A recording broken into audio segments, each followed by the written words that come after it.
Welcome back to another episode of the RaidzBank podcast. I'll be your host this week. My name is Poplo, and I am joined by the two most handsome podcasters in the United States and Canada, two countries, Hoyt and Heartless. Guys, how are you doing this week?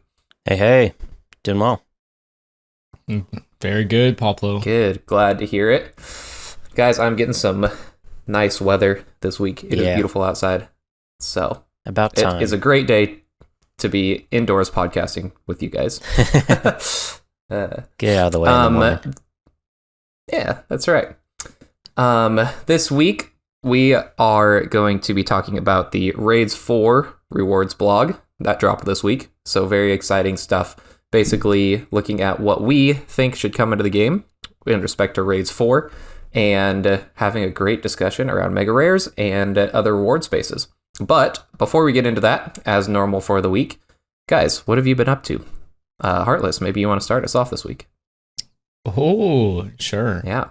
What have I been up to? RuneScape-wise, I have been doing a bit of Yama, so I decided it's finally time I just complete that Oathplate set.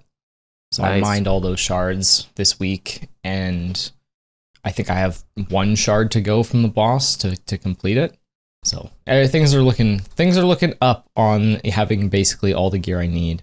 I have this long list of like items that I've wanted to collect on my account for a long. I've always had a list, and I keep updating it with like things that I want to get. And I would put stars next to items that I think are important. And the Oathplate chest is my last starred item on the entire list. Okay, so it's a good sign. It's a good sign. And besides that, Slay the Spire 2 came out yesterday. Any gamers who like roguelikes, it is just, the first one is such a complete game. It's so good. I put way too many hours into it, both on my phone and the computer. So the new one came out, and it's really, really good. It's in early access right now. I would highly, highly recommend anyone who is interested in roguelikes check out Slay the Spire 2 or the first one. It's like maybe $10. It's a great mobile game as well.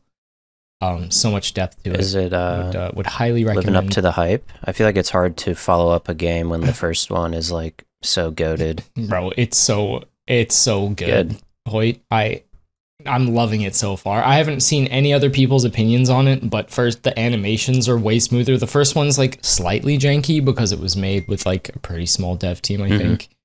But they've obviously put a lot more time into like making the animation smooth. There's a bunch of quality of life. They've kept a lot of like the core gameplay, you know what I mean? Yeah. Like there's still like the two basic classes are still there. A lot of the like core cards are there, but they've added a bunch of new ones as well. So it feels fresh. It feels like a worthy sequel so far, and yeah, enjoying it. Some of the mechanics are really awesome. I know this is a RuneScape podcast, so I won't get into it, but I would highly recommend that you dive in.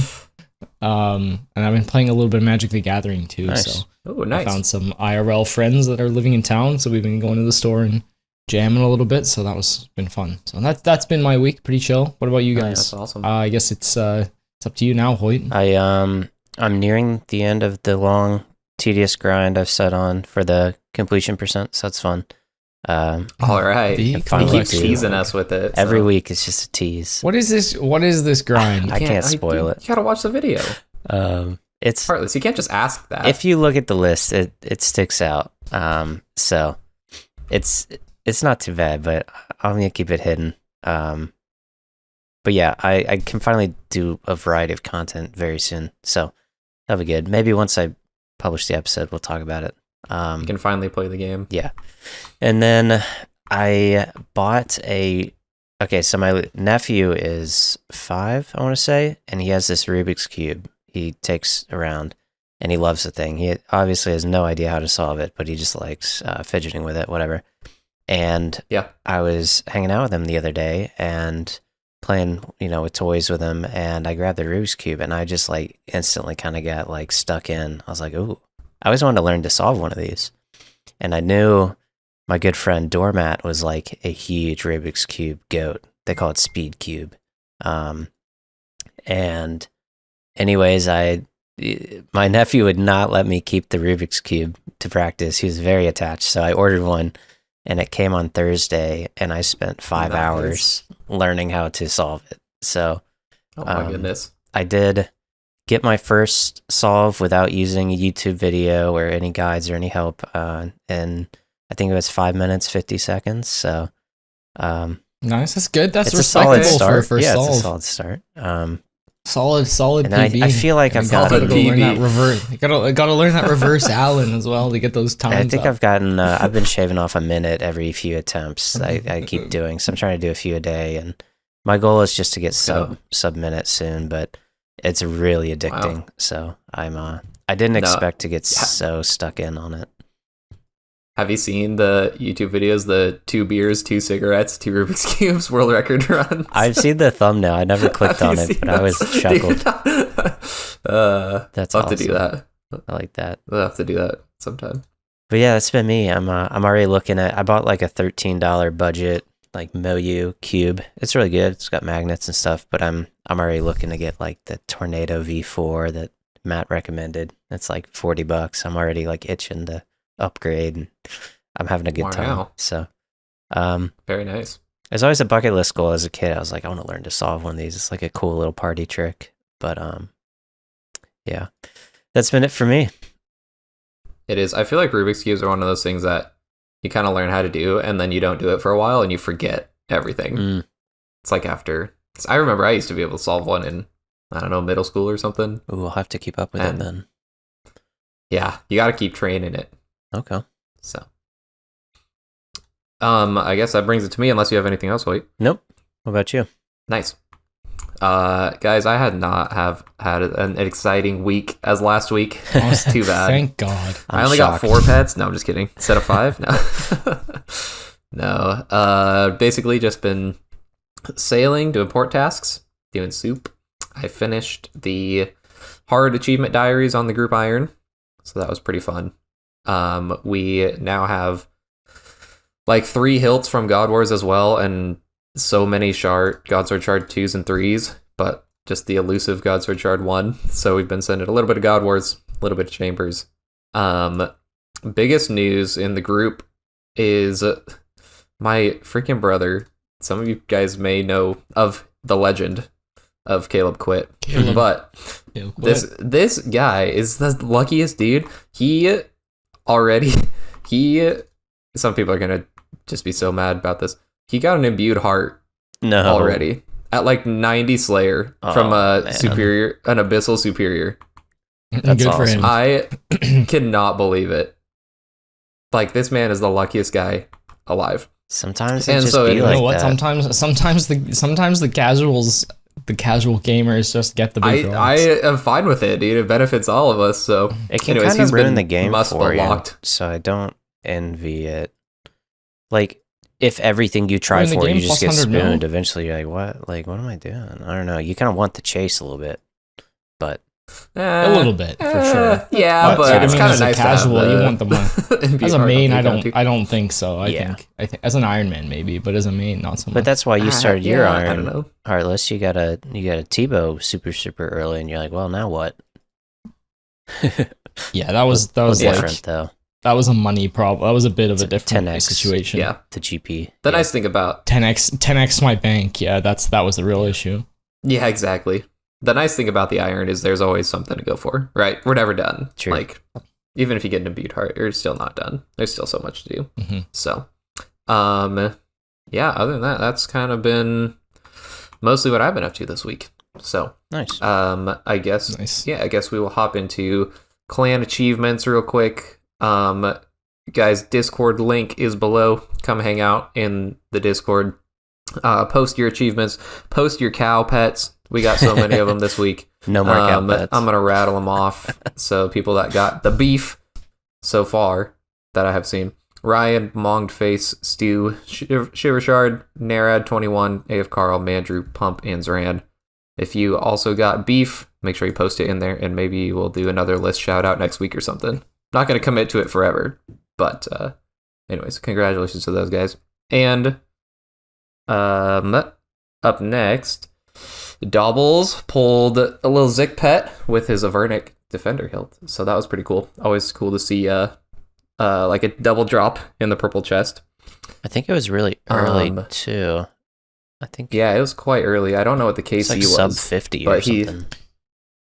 Oh my. see. He did say that he was Pablo, speeding. 31. have you ever seen a triple drop? Like a purple, a kit, and Oh a man. pet No, I in all don't. your KCs? I don't think I've got a triple unless you're talking Have like you an elite seen clue someone get a or triple? something.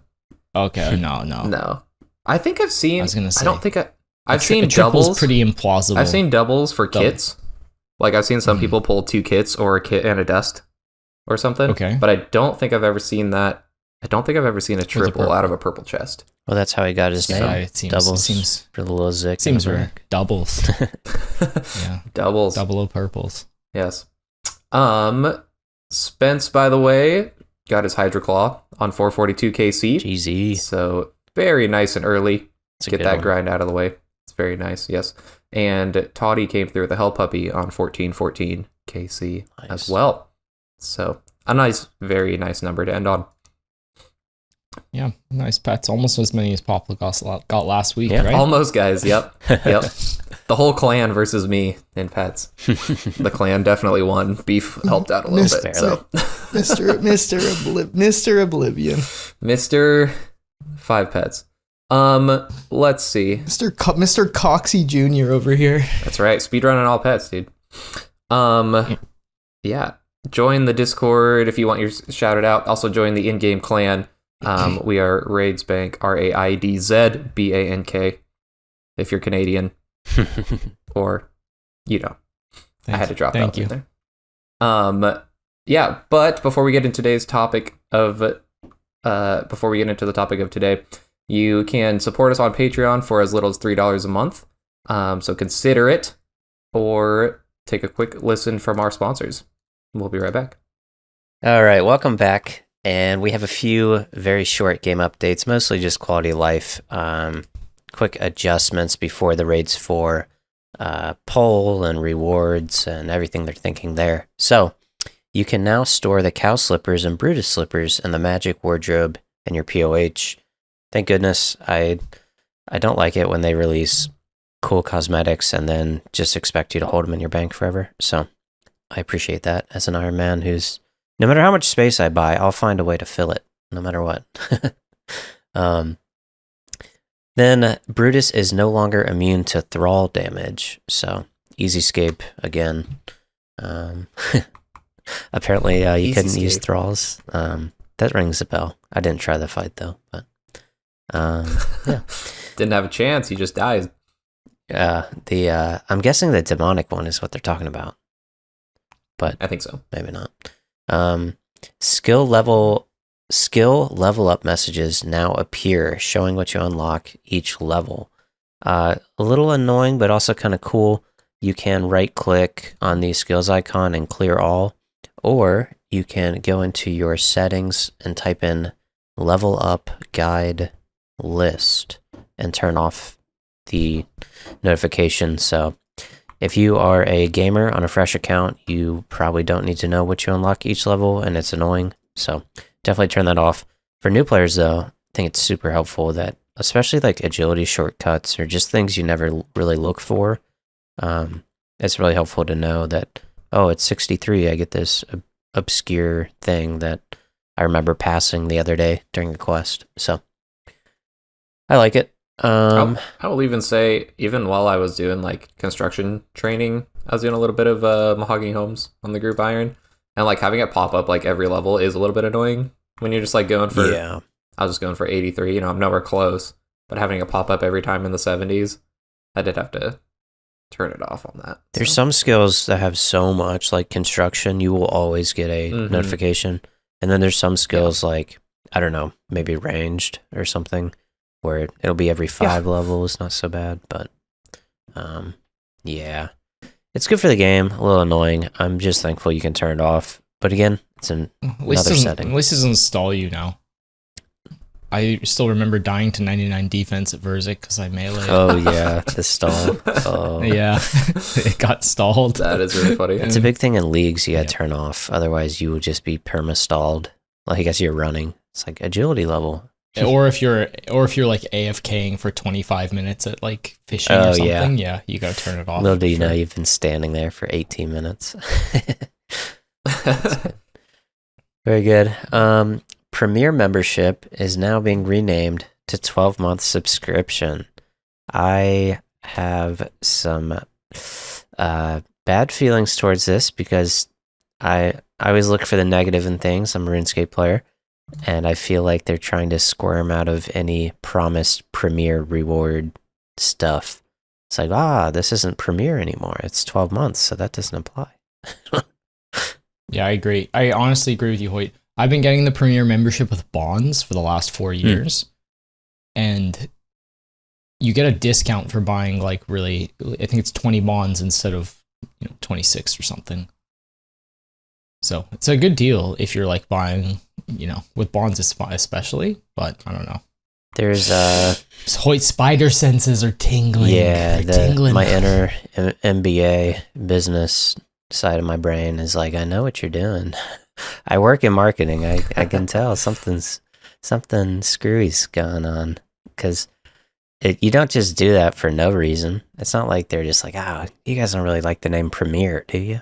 They're like, yeah, we should change it to 12-month. So, yeah, I don't know. What do they think we're stupid? And they're trying to make it more clear to us. We don't understand what Premier doesn't mean 12 months. Maybe that is their thought. Yeah. But who knows? Yeah. Maybe they're trying to crank up the amount of people that sign up for it because they realize it's actually a year. And there's nothing in Premier that says that it is 1 year long. Maybe that's the rationale. Maybe. But yeah, it could not be said they had to do it. Yeah. I feel like they made some promises with Premier, like the raid will never change or this or that, or you'll be locked in. And because it's binded to the name Premier, they can just change the name and be like, well, this is the new 12-month. But we'll set the RaidzBank lawyers on them and we'll see what happens. But we have quite a few, yeah. We'll ask around. Let us know in the comments what you think, what clauses they're breaking. And the U.S. laws don't really matter, but the European laws are a lot more stringent. So yeah, they are. Law, you just do whatever you can just do. It's just a clown. It's a circus. So it's fine. Let's be honest. RuneScape is gambling, so it should be taken down anyways, right? Oh no. Well, they're pretty strict about gambling in Europe. There's like very, very strict laws against it, especially in other like heavy microtransaction games that are popular over there, like FIFA and things like that. And the mod. I remember it was under, not like scrutiny, but like. Or like suspicion, but they thought about it. Like, Peggy is this 16 actually games over there? Yeah. When they're like, they shouldn't really be, but then they have all these micros in them, so they kind of have to, which is probably for the best. The mod Jed case very recently actually was really important. We like made history as the first case in Europe, where video game currency could be treated as real world like. Personal property, right? Yeah, property. Yeah. So we're like going to be in the history books for that. Did he go to jail for that? What was the resolution of that case? They're bringing it back, basically. I think it's still in the gray in between area, but they've like found him. I don't know. I don't want to slander it, but I'm pretty sure the judge basically said like, yes, this is real. We're going to look at it now, and we want a retrial date. Because he got out of it. So he hasn't been tried yet. Then it was just like preliminary or something. Yeah, or maybe sentencing. Sentencing might be the thing, but I think they did. I don't know. I don't want to misspeak. Do you want to remind the people what Mod Jed did quickly? Do you remember the story? Why don't you do it? I know, but there's some missing holes maybe. Basically, he was a well-known rot member. Rot is a toxic PKing clan. Reign of Terror. And he got hired, Reign of Terror, yeah. He got hired by, and they're like brutal, they're the worst of the worst. DDoSing events, ruining things, slurs and racism, homophobia, the works. Everything you want to say in your welcome to a new Discord, don't do these things. They are they cross all those lines. They welcome those things. They're the opposite of that. So he was a well-known member of this clan. Wait, also real quick, I think like hundreds of Rot members got banned from Deadman Mode. Yeah, this most recent one, right? Oh yeah, did. They're still probably they're all pieces of shit. They're all pieces of shit. So they're the most basement dweller of basement dweller, and they give us all a bad name. Sorry for anyone. And who's these guys said Rot, but no, I'm not sorry to any of them. They can go fuck themselves. I hate them so much. They are not good for the game in any capacity. But Jagex, probably against their better judgment, decided to hire Mod Jed, or Jed, as he was known at the time, as a junior developer. And there's been lots of like background stories, but basically he would go in the back end and transfer GP out of people's accounts, right? Stuff like that. I can't exactly remember, but he was doing a bunch of sketchy back end things to basically screw over people that were like enemies of Rot and stuff like that. So the boys were basically whispering in his ear, and he was going around. I can't remember the exact accusations. Steal accounts of like people with like top 100 wealth, because it's a pretty. First off, when someone loses their account and they post on Reddit, "I lost 100 bill," everyone's like, "Oh, did you two-factor? Did you log into Steam?" Like, it's your fault, you know, because we just kind of have to assume that. And then nobody's thinking, "Ooh, I wonder if a Jagex employee did." You know, they think that's just a line that would never be crossed. But he was stealing. They said he stole. I swear the court documents. I should have read up on this, so I won't even say a number, but it was many billions of GP from accounts. He didn't like create new wealth. He stole it from accounts and then transferred it, siphoned it to himself and Rot and others. But yeah, I'll let you continue. Basically, it was just he just kept stealing money. He basically was just stealing money from other accounts, and he did a bunch of other toxic stuff like drop all their untradables and blow them up and things like that. Which was also not nice. On top of the stealing, that's like stealing from someone, which is bad enough, but then going in and just breaking all their shit too. It's like, come on. You know what I mean? It's like, you're gonna steal, but at least don't ruin all the things that have no value to you. But he did that, so he's a dick, certified dick. Absolutely. And he eventually got caught. I don't remember there isn't like exact details of what happened, but I know Mod Matt K's spoken about it because he tends to do those things. He was an old mod, and now he's an old man, retired from the company. He was the head of the game. Moved on to something else. But yeah, he was the big wig, but he said he never liked Jed. He was always suspicious of him. He said he had a sketchy Russian girlfriend who never spoke any English. He said everything didn't add up with this dude, and they ended up investigating it and then realized what he'd been doing, and then they filed him and then, proceeded with the criminal case against him. My favorite part was Matt K said that he pulled up to work with a new Audi, and he's like fresh out of uni, and Matt K gave him his salary, so he knows how much he made. Like, you don't have new Audi money. Yeah, things were not adding up at all. Yeah, just dumbass behavior. So, anyways, it's he never said he was a clever guy, but he did all this stuff, and then he got banned. So that's like the short of it. Anyways, that's it. Mod Gen, bad guy. I believe gotten away with it if it wasn't for you meddling kids. The alleged damages are, I'm pretty positive it was like $400,000 or $500,000. I don't know if that, I guess it would be pounds or whatever, but the equivalent still insane, in though. GP, $500,000. it was a lot. I mean, the other thing is, like, if you're gonna steal, maybe don't steal $400,000 worth of gold. He probably could have stolen like a couple bill here and there. Could have got that new Audi, but that's about it. Yeah. And then he put it in like Bitcoin too, which helped him massively for like the litigation part for money laundering and whatever. But maybe we can do a special episode about that when we do our research more, because I don't like to speak on legal stuff unless I have it in front of me, because it gets sticky. Yeah, we're not going to slander over, but that's the short of it, though. Is basically he stole. Yeah, he's a money bastard. And got fired, and now there's a criminal case against him, and it was all because of this rot group. Yeah. So anyway, I don't even know what we were talking about. One more final update: mobile character switcher is coming to mobile very soon. They're aiming for late March or early April. Right now, you have to click log out on your phone, and then you have to hit login, go through the Jagex launcher, put in your two-factor or whatever, and then you have to click on your character. It's like a 5-6 step process. It's painful. When I collect bingo buy-ins, if I'm on mobile and someone wants one, I do them on an alt. I'll just straight up say no, because I'm like you have to get me later. I'm not logging out and logging in, logging in. It's so It's so annoying. I'm very, very happy that this is coming.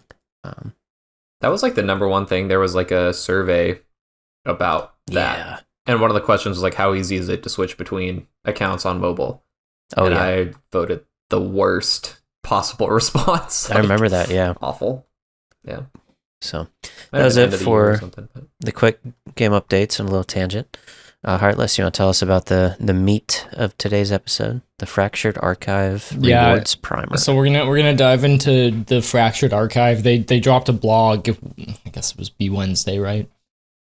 And in the blog, well, I'm just gonna kind of go over it roughly here, and then we're gonna get into the discussion. So first of all, they don't really know what they want to do with rewards. So rewards is like the hardest part of the raid. I think they're having no problems like actually making it and like making cool, unique designs, but the actual rewards they're worried about because there's no obvious space this time. Things are starting to get pretty tight in the end game. So first of all, they said they want a mega rare. They would like it to be a weapon, and they've seen other suggestions, like second ring slots, overloads, blah, blah, blah, but they don't really like that idea. They want the weapon to be, when I say they would like the weapon to be 5 tick. Yep. Big, heavy hitting, just like the other 3 mega rares we currently have. I mean, the community has been talking about a crush mega rare for, 5 years? 6 years? Basically since Toa came out, everyone thought it'd be a crush mega rare. Yeah, pretty much. Yeah. The idea being that crush is a pretty unexplored space in the game right now. We'll touch a little bit more on like actual truth behind that soon, but I'll keep going through the blog. They also just suggested potentially a stab mega rare. Of course, we have the Fang right now, which is About as close as you can get. Yeah. about as close as you can get to a mega rare. But like we talked about last week, didn't even make our top 5 because there's just not that many Stab. things that are, stab bosses. There's just not that many things that are stab bosses where you actively take dragons. stab outside of People are Toa. killing dragons all the time. Yeah, you would You need do to the add new lance. bosses. I mean, it's going to be the same for Crush. Like, there's not that many Crush bosses, so we'll talk a little bit more about it. Magic is just completely out the conversation. I think everyone agrees with that. We've got the Shadow, which is disgusting, and we've got the Eye of Ayak, which is like filled that middle gap. They've also talked about a main hand mega rare, focusing on Crush, since it's relatively undeserved. Is what you're writing here, Hoyt? Underserved. Underserved, my bad. So basically they're saying like Fasani's is a big problem when it comes to this raid, I'm pretty sure. I Yeah, don't know if you guys agree with me. 100%. Do we want to just talk about the mega rare right now before we move on to the armor and things like that from the blog? Sure. You'll start from the top, huh? So I guess I'll start with my thoughts first. I mean, I think the obvious design space for everyone is a 5-tick crush weapon. It's the most unexplored space, I would say, of the obvious things that we have when it comes to melee weapons, because currently all we have for crush is Inquisitors, which is very bad, and the Inquisitor's Mace, which is a great weapon, but it's one-handed. So the obvious space is to bring in some huge, pole arm or something that crushes things. I don't know, it wouldn't be a pole arm, would it? Some kind of giant flail or whatever. That would be the clear space. But in the game, there's basically nothing that we use crush on if you have max gear. Mostly because of Oathblade, because it's so OP. Oathblade and For Torva. slash. I mean- and the scythe. But so how it works with the scythe is the scythe has like 120 slash bonus, and Oathblade gives you an extra 30 or so. So you're at 150 slash bonus, so that'll cut through 150 slash defense, which will basically slice through any boss that has weak crush defense. So you end up just using slash everywhere you should use crush, except for Sunny's Nightmare, because it has insanely high slash defense and low crush defense. So you end up having to use Crush. So they could just make more bosses that are like skewed like that. But like right now, everything, even the ones that are weak to Crush, like Araxor, you still just Scythe it because it's better DPS. Since Oathblade came out anyways.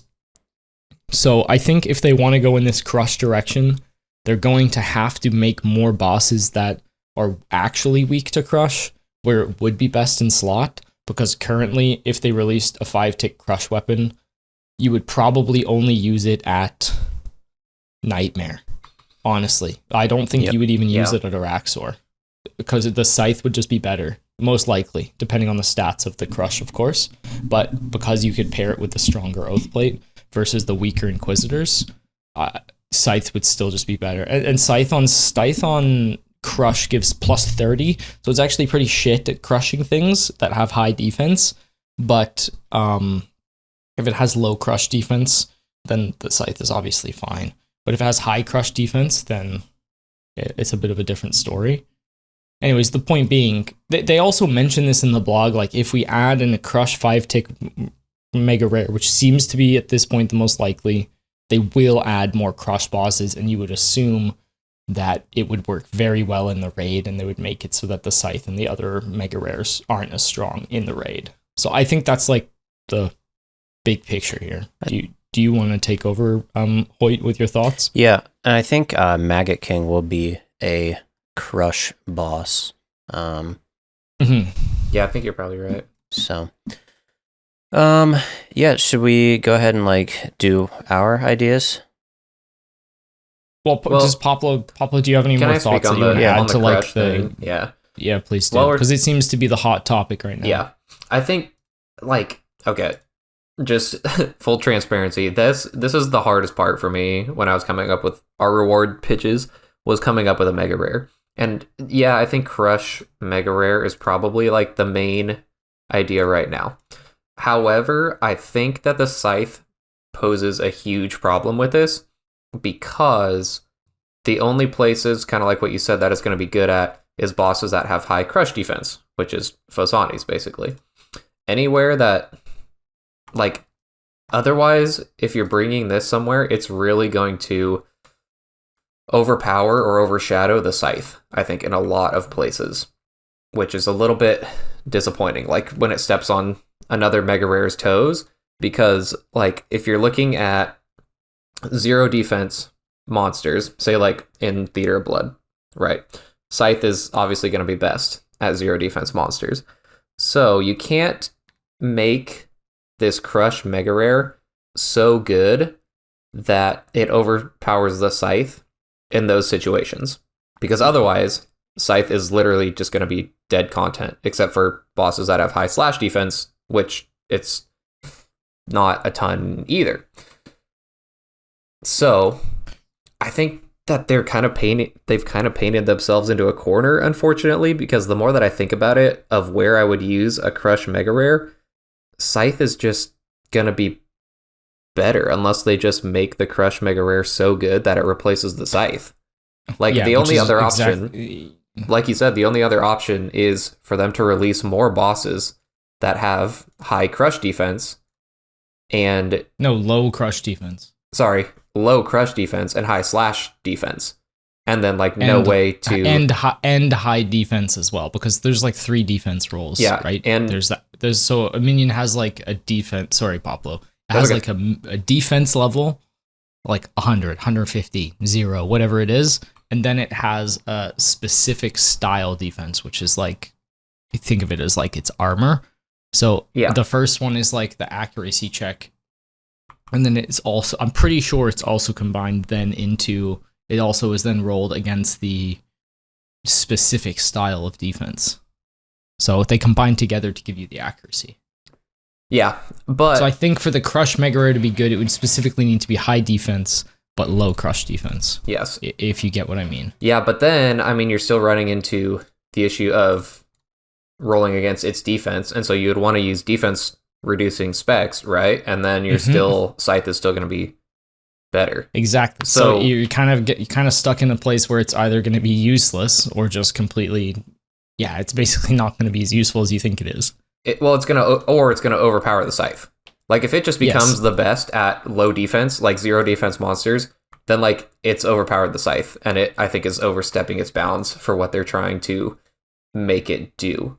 So that's where I'm just getting nervous, and like I don't think it's a great fit for a crush. I think it's just really tricky to do unless they're redesigning or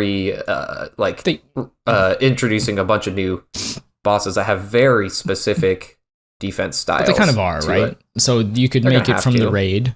Yeah. The raid, the Mega King, like Hoyt said, and then they could introduce a couple more, and then all of a sudden you're at like 5-6 bosses, and that's probably fine. But does that feel like enough for Mega rare worthy? Yeah. Yeah, why? I mean, like we're at the point where the 3 main ones are kind of taken. Like most things are slash bosses in this game, so the site's going to be great at those historically. Yeah. The Shadow is kind of on a different playing field because of its triple accuracy and its like reliance on gear, and the way just like magic is separate from the other 2 styles.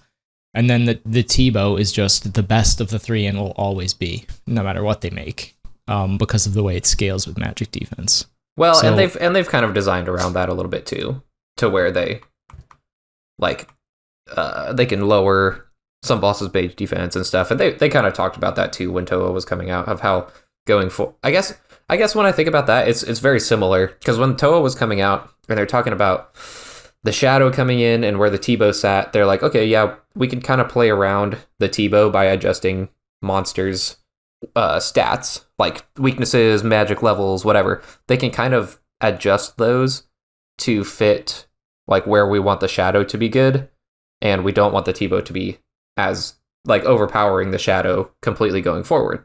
And so I think they're kind of in a same place where if this Crush Mega Rare comes out, then they're going to have to kind of be in the same situation where they're redesigning some of the future content to make that Crush Mega Rare fit where the Scythe wouldn't necessarily be as good, so that it would have more use cases rather than replacing the Scythe's current use cases, is I guess where I see it fitting. So okay, kind of long-winded, but I think we're on the same page.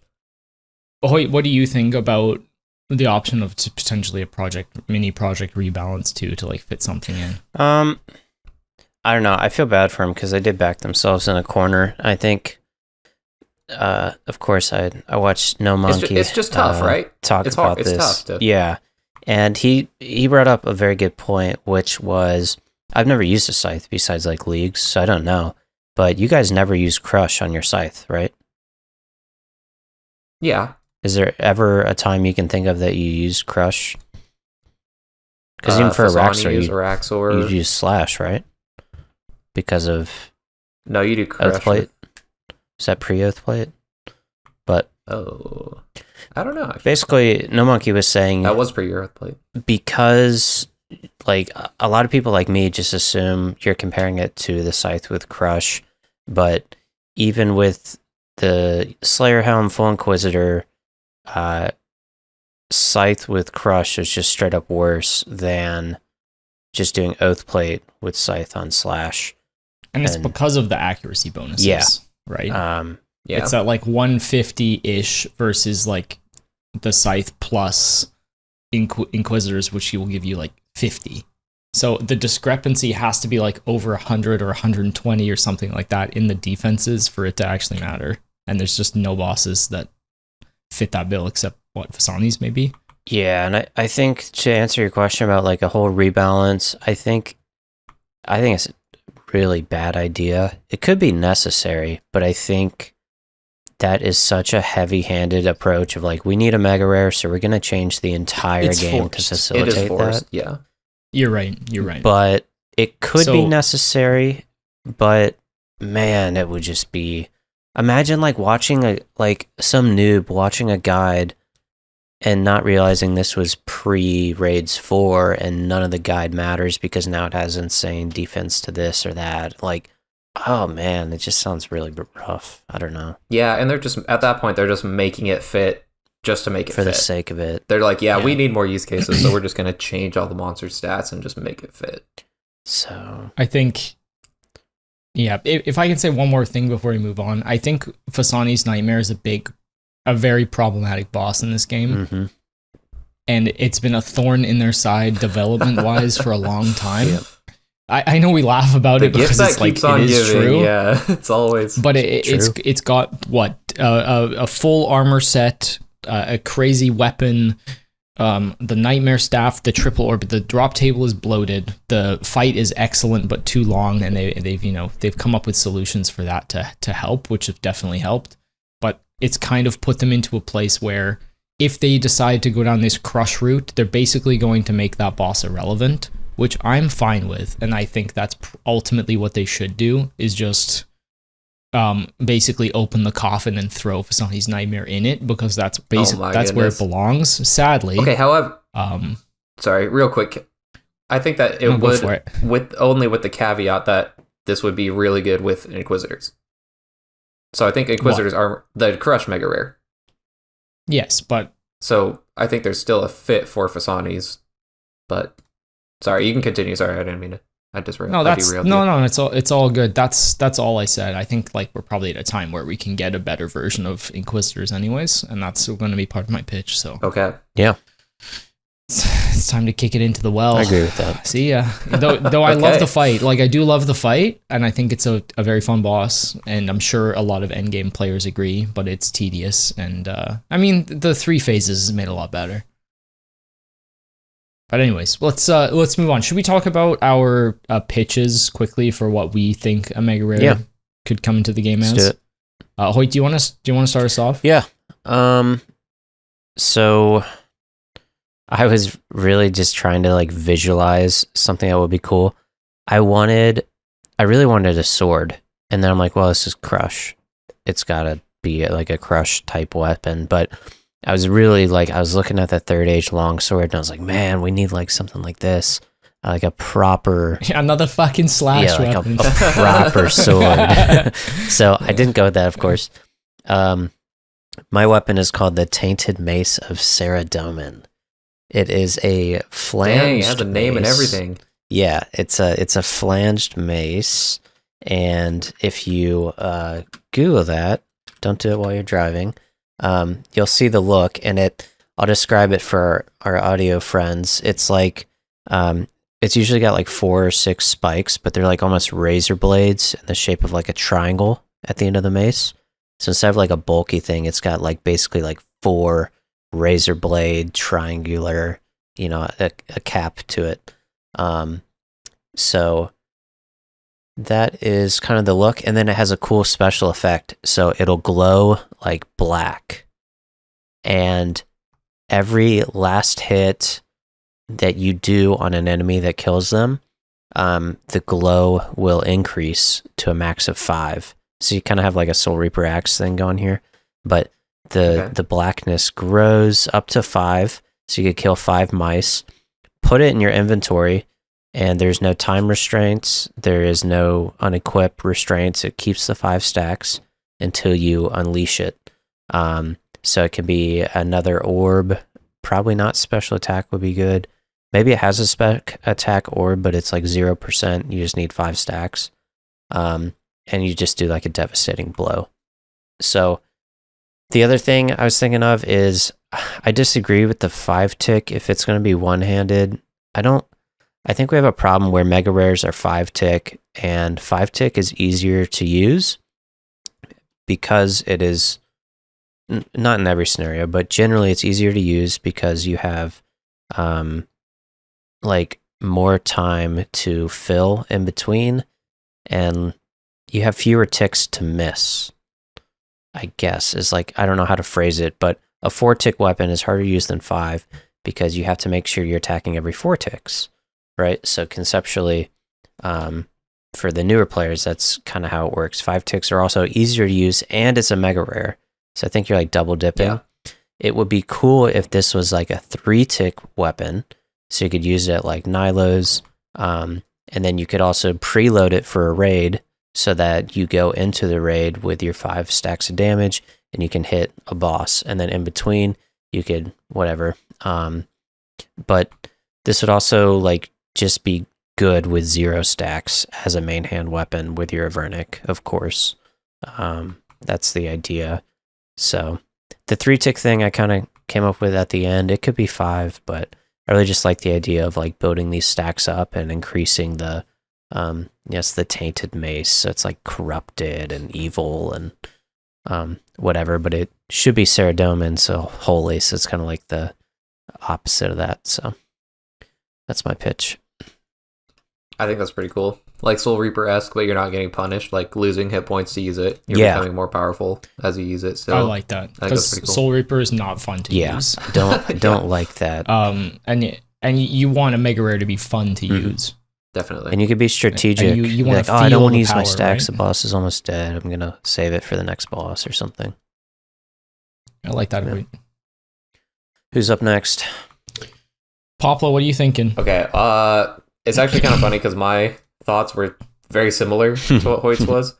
I did not have it as fleshed out as Hoyt definitely did, but I was thinking something similar, 3-tick crush, mega rare. And the reason why I was kind of thinking like faster attack speed as well is because on low defense monsters, like attack speed becomes way better. That's why blowpipe is like so insane. Like at Theater of Blood, it's like second best because you're rolling off of 0 defense all the time. And so having something like that, faster attack speed, also increases the skill ceiling. Like Hoyt said, you can't miss as many attacks, otherwise your DPS goes way down. And still rewards faster hitting weapons. So I definitely did not have it as fleshed out as Hoyt, but I was kind of thinking somewhere along that line as well. So kind of boring, but like I said, this was the one that gave me the most issue, was trying to think of a mega rare. Yeah. So I think that's kind of the best that I got at this point. And maybe it's also something that to even increase that power, it's like maybe like the boppers, the dual Makahedal or whatever. Maybe it's like those on steroids. Maybe it hits twice. Yeah. So that it and maybe they could do something really cool with that, or it has single-handed a spec that it just here's an idea for a spec. It just unleashes and you just stand still, but it just keeps hitting maybe like once every tick. Like until you move or something. Dragon Dart. So like you run out of boss and then you can just stand there and hit it for like hit it 5 or 6 times, just like one tick right after another until it, attacks you or something. And then I'm thinking of like Theater of Blood, like at Maiden or something, you're just standing there hitting it until it throws blood, and then you have to move because you can't stand in the blood or something. I think that would be sick. Yeah. To have a spec like that where it just is like go berserk, a melee machine gun. Yeah, like every one tick, but as soon as you move, like your spec runs out. So you could stand there for a long time and keep smacking things, but that'd be sick. As soon as you move, then it runs out. So before you go, Heartless, I have one thing I just thought of. A problem with the scythe is it costs money to use. Same with the shadow. So the rich people don't care, and there's a lot of them these days. But your guy who just got his scythe is strategically going to use it, right? Usually it's like, well, if you're not doing top, it's probably not worth it unless you're pet hunting and you're rich, whatever. So I think in a reward space they could explore that I support is I don't like charged weapons at all. So I think having this one-handed, really good melee mega rare that doesn't cost money would be an important distinction, where it's like, well, yeah, the scythe would be like 2% better here, but I'm trying to chill and save the money and my vials or whatever.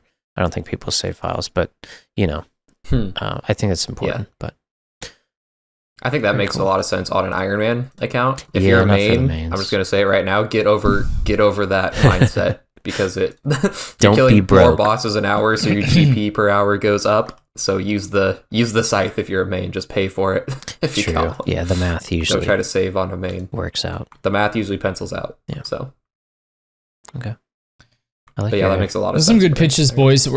I think we're kind of on a similar area here. I have kind of 2 ideas. I'll start with my first one because it's similar to yours. So I was thinking about power fists and about having a fast attacking weapon as well. So I was thinking like Guthixian gauntlets. Yeah.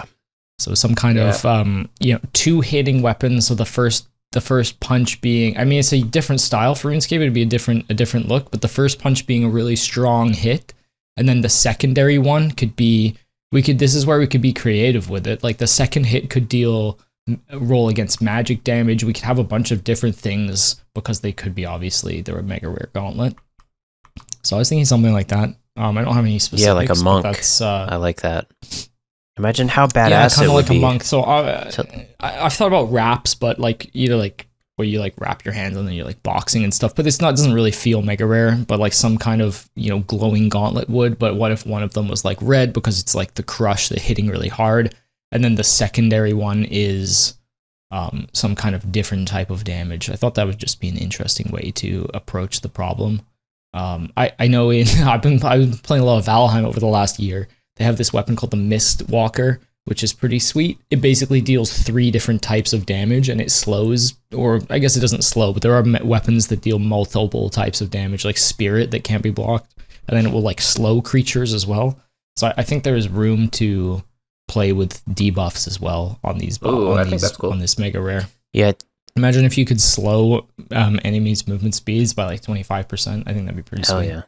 I think the look is also hard with like a mega rare. You want something like flashy and big, but I think, like you said, if your fists like glow or they're like flaming fists, some noobs could be like, "Where did you get that? I need that right now." Yeah, You're just punching It's gotta look cows. sick. You could leave a like burn you hold effect. the fight, like- it looks amazing. It's gotta look cool. Too. Yeah, burn effect is another one I thought about. like Hoyt, like flaming the secondary fist, hit being yeah. burn. Like it applies like 10 Like a burn or big something. one, yeah. Yeah. And then it keeps reapplying it every time you get that second hit. You could also have the hits delayed, so you could have first hit, second hit, and it takes 2 ticks for them to go through, which would make them incredibly hard to use. But I don't know, this is just some ideas I throw out. But a faster attacking weapon would definitely increase the skill gap, and I think that's probably what we want with this. I think But obviously you want it to hit like a truck, so you made me remember. I forgot to write this down, or I had to write it down twice. But for my mace, what's that dark effect you see in like Muspa, the like darkness or whatever, the like purple hit splat?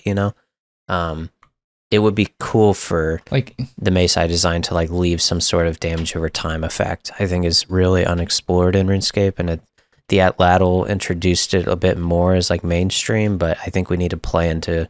I love dots in games. You can put up your dot, go do something else, and it's dying passively. So I'd love that. Yeah, but they're all. These are all some like interesting suggestions, but again, we all went with the crush route. Mm-hmm. It's route 1. I'm like 90% certain that it's going to be a crush based weapon at this point. I just don't What do think you they guys have. think? I just don't think they have much other reward space. If you had to put a present, or they're not going to be. Here's another thing: is they've kind of with their blog, they were like, look, we don't know. They don't have any firm ideas, which means it's in the hands of the community, and the communities can be very bandwagony with their ideas. So as soon as they see an idea they like, they go all in, like the fucking stupid ass Slayer helmet came into the game. Holy moly's. Those are examples that I'm trolling on. There's been examples in the past where it's been for the best, but things tend to get parroted. So at this point, I think is going to be a crush weapon of some kind, whether it's 5-tick, whether it's something quicker that we suggested. It's going to be something like that. I think it's a risk to not do a crush weapon, and most people don't like taking risks at work for things. It could pay off big, especially no one in RuneScape likes taking risk. We don't really like change as a community, and that's been like a sticking point of the last 10 years. And I think it's not going to change. Think about what happened with Toa. We were around when the Toa blogs were coming out, and they offered us a new weapon called the Heka of Tumikin that was 2-tick, 2-tick, 4-tick, and the 4th attack would be like a massive that was gonna be mage so attack. cool. It looked very interesting. We talked about how it would be difficult to use, but it would have lots of niche use cases. It'd be powerful. And everyone was like, look, this just looks too complicated. Make a 5-tick scythe. Yeah. So they came up with the shadow, and then here we are with the shadow. And I'm not saying I don't like the shadow, but it's very much a simple design, and I think they'll end up going with that for this. It's very safe. As well. Big staff do good. Very safe. Good mage armor do more damn. It's just so that's. Do you guys want to hear my what's your second one? Little idea? Sure. So I was thinking the other design space that is kind of weak at the moment is Offhand. We're due for an Avernic upgrade. Avernic is pretty. I'm not going to say Avernic is pretty shit, but it's basically a Dragon Defender. Yeah, it's boring. It looks cooler, but it's a Dragon Defender. A Dragon Defender is like a tier 60, offhand that you can get or Hoyt's probably got it on his freaking collection log guy already. One of the fastest. Right? It's like one of the first things everyone gets. So, and an Avernic, like people will tell you it's an upgrade, but it is such a weak upgrade. It's +2 strength. That's it. It doesn't even give you a max hit with some setups. So it's basically nothing. We're due for an Avernic upgrade for melee. Mm-hmm. I think that's for sure. Whether that comes as like the most common drop for the raid or like a side drop or the mega rare, that's another question. I think shields are unexplored. Yes. I've said this in the past. I think a mega rare shield would be very sick to put into the game. Thinking of what was that one that came out in leagues that gave you like immunity to poison and all that stuff? Oh yeah, gave you a bunch of bonuses. I was thinking something like that. What if they brought us a mega rare shield that was just best in slot with one-handed weapons? So it gives you a bunch of strength bonus, a little bit of magic, a little bit of range. So it buffs the Inquisitor's Mace. So now that becomes our best in slot crush. It buffs the ZCB. It buffs the Eye of Ayak. It buffs bursting. It buffs the Blade of Saildor. It buffs all the one-handed weapons and brings them maybe not in line to the scythe in certain areas, but it adds a little bit of intrigue. You could also, give it huge defensive bonuses, some kind of passive that helps you out with damage as well. It's just an unexplored space. I didn't really dive too deep into it, but it's certainly something that I think we could look into. I like it, and I think like a passive effect of like an AoE. So it has like a 2% chance of upon damage doing a 3x3 cone of like damage, and it could just be like 6s, but it would just be like fun to use. It could get you in trouble sometimes in multi if you don't want to tag other things, so maybe not. But I think like AoE, area of effect damage, is something kind of unexplored, and people love it in leagues. Like we have the Kopash. We love barraging things and chinning things, so I think a shield that like has that dragon fire like trigger would be cool. But I agree. I would love to see give you a shield. shadow hit, like 15% to give you like a shadow hit, so it's like a second attack with your weapon at like 70% of the damage that you hit. I think that would be cool. So there's so many little different angles you could go from. Obviously balancing is a lot harder probably than balancing a 5-tick crush weapon. But what do you think, Poplo? Any thoughts? No, I like it. I think that when I hear like shield mega rare or something, it makes me nervous because defense is just the worst stat in the game. Like nobody likes defense. But it obviously think of it as more of an offhand. Yeah, no, shield. I like that a lot better. Of like a Vernic upgrade or something. I think that's the best best like shield idea that I've heard maybe ever. Yeah, so I think that's not actually it's not actually a shield. It's really looks like a shield because they look fucking cool or whatever. But yeah, shield's offhand slot. But you probably would want it to look like a shield because they look great. So, just say it's like an RPG element that we lose because once you get the rune kite shield's like the last proper shield you use, and even then, like you should have a defender. And now that you have the new Muleta, even less you're gonna see shields, but I think they're such a core part of like the medieval fantasy RPG. Like seeing a kitted out dude with a sick shield is like just iconic. So it'd be cool to have like a melee one. I also want to call out the Ellie. I want to leave the Elysian like as like goated for just sustain and like chilling. Because I respect the crazy people who got one. So dude, I got mine on 181 KC, and then the second one on 300 KC. Don't shout me out for being no. for getting lucky. I'll always remember where I was. As someone who's owned an Ellie someone I remember who has had an Ellie for a long time, it is basically useless. It is, I use it. I don't even use it at Coliseum. I use it shouldn't be because it's better. Yeah. As Poplo said, it's a tough space with defense. Yeah, defense is an awkward space. Ellie has like 1 or 2 uses. I think it's fine where it is. Just let Corp die. Yeah.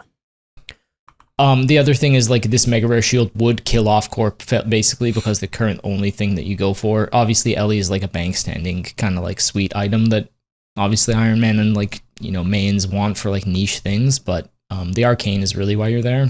Yep. So this would be better than the Arcane. I think if it's going to be a Mega Rare, it should be better than the Arcane.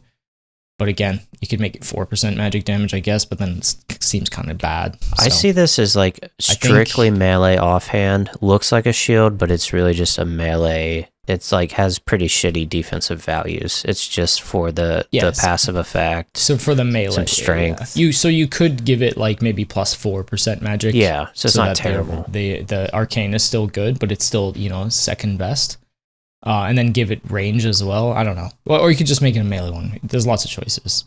I guess we should move on. We've talked pretty in depth. Anything else on Mega Rares before we move on to armor? You know what I just thought of? So I think we do quite a bit of like tribrid things in the game, like all around good. But I think we could do better with things that are hybrid. So it's just picking 2 of the combat styles. And in Secrets of the North or whatever, Desert Treasure 2, they have that bow that's also a katana or whatever. The katana bow or the bow sword thing. Oh, wait, I know what you're talking about. That would be badass to have. It's the 2H with the something. Yeah, it's like we didn't know which Mega Rare to pick, so we made the bow sword. And, you can left click to switch to a sword and a bow. And obviously they shouldn't do that, but it just came to my head like some sort of hybrid thing, but. You can combine the 3 Mega Rares into one weapon. Yeah. We can go into armor. Sounds good. Okay, moving on to the armor now. Jagex in the blog, they said that they wanted a best in slot. Nothing that was too niche. That was sort of their main idea. They said range is out of the question because we have Missouri Quiver, the Rupture that's coming out with the Maggot King. So it's a completely filled space. Melee is not appealing because currently Oathplate is basically best in slot melee armor, and then Torva is sort of secondary or mismatching. And then, of course, you've got Inquisitors, which we'll come on to in a second. And then a magic they think makes the most sense. We have Ancestral Virtus, so maybe something that buffs the standard Lunar or Arceus spellbook. I think the obvious one is buffing, like giving a standard buffing mage set that gives maybe like plus 5% per each piece to elemental spells. And then they could also just offer some random niche set like Justy, which would be a bad idea because Justy is useless. What are you guys thinking? Justy 2. Armor wise. Poplo, do you want to start this time? Sure. I guess I'll just speak to, I don't know, like the same thing that they're talking about with melee. And I guess going off of what you said too, it's not, I don't think it's inappropriate to release an upgrade to Inquisitors or something. So I'm sure you'll get into that maybe in a little bit. But okay, my idea for an armor set, I went a totally different route. And I thought, what if they released something that had just like an absolute giga prayer bonus?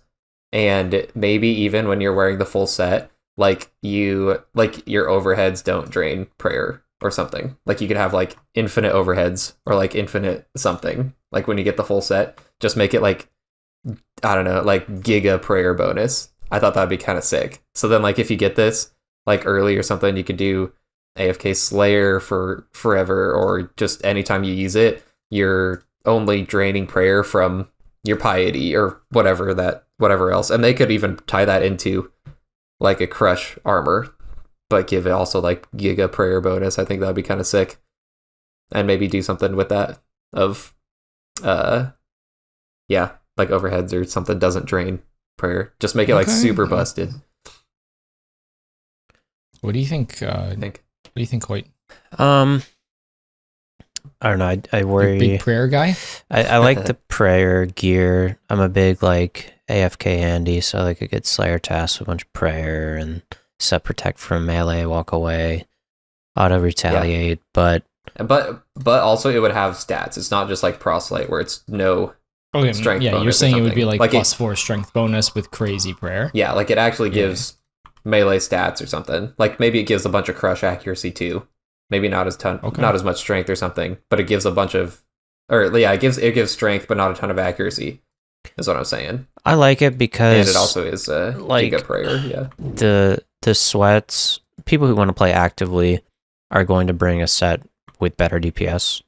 I assume the downside is your DPS will just be lower, but the upside is more chill, don't have to flick, things like that. Is that correct, Poplo?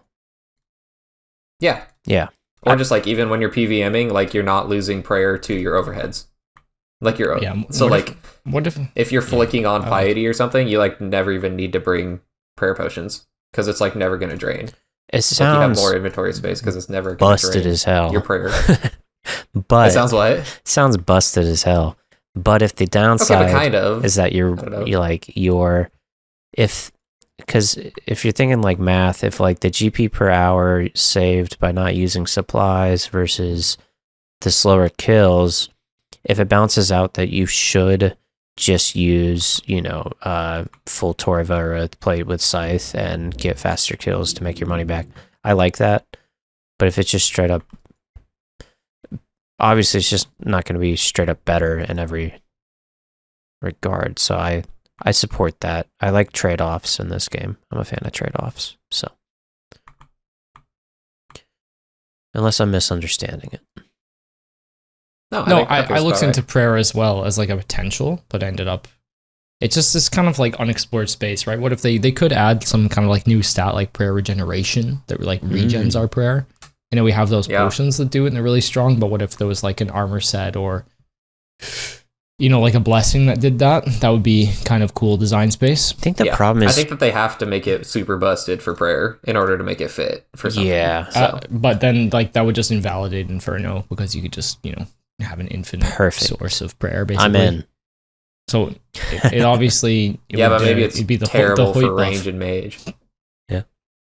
It's a melee set, negative bonuses. It's certainly something that we would discuss. But Hoyt, do you have any like thoughts on an armor set? What would you kind of like to see come in? Yeah.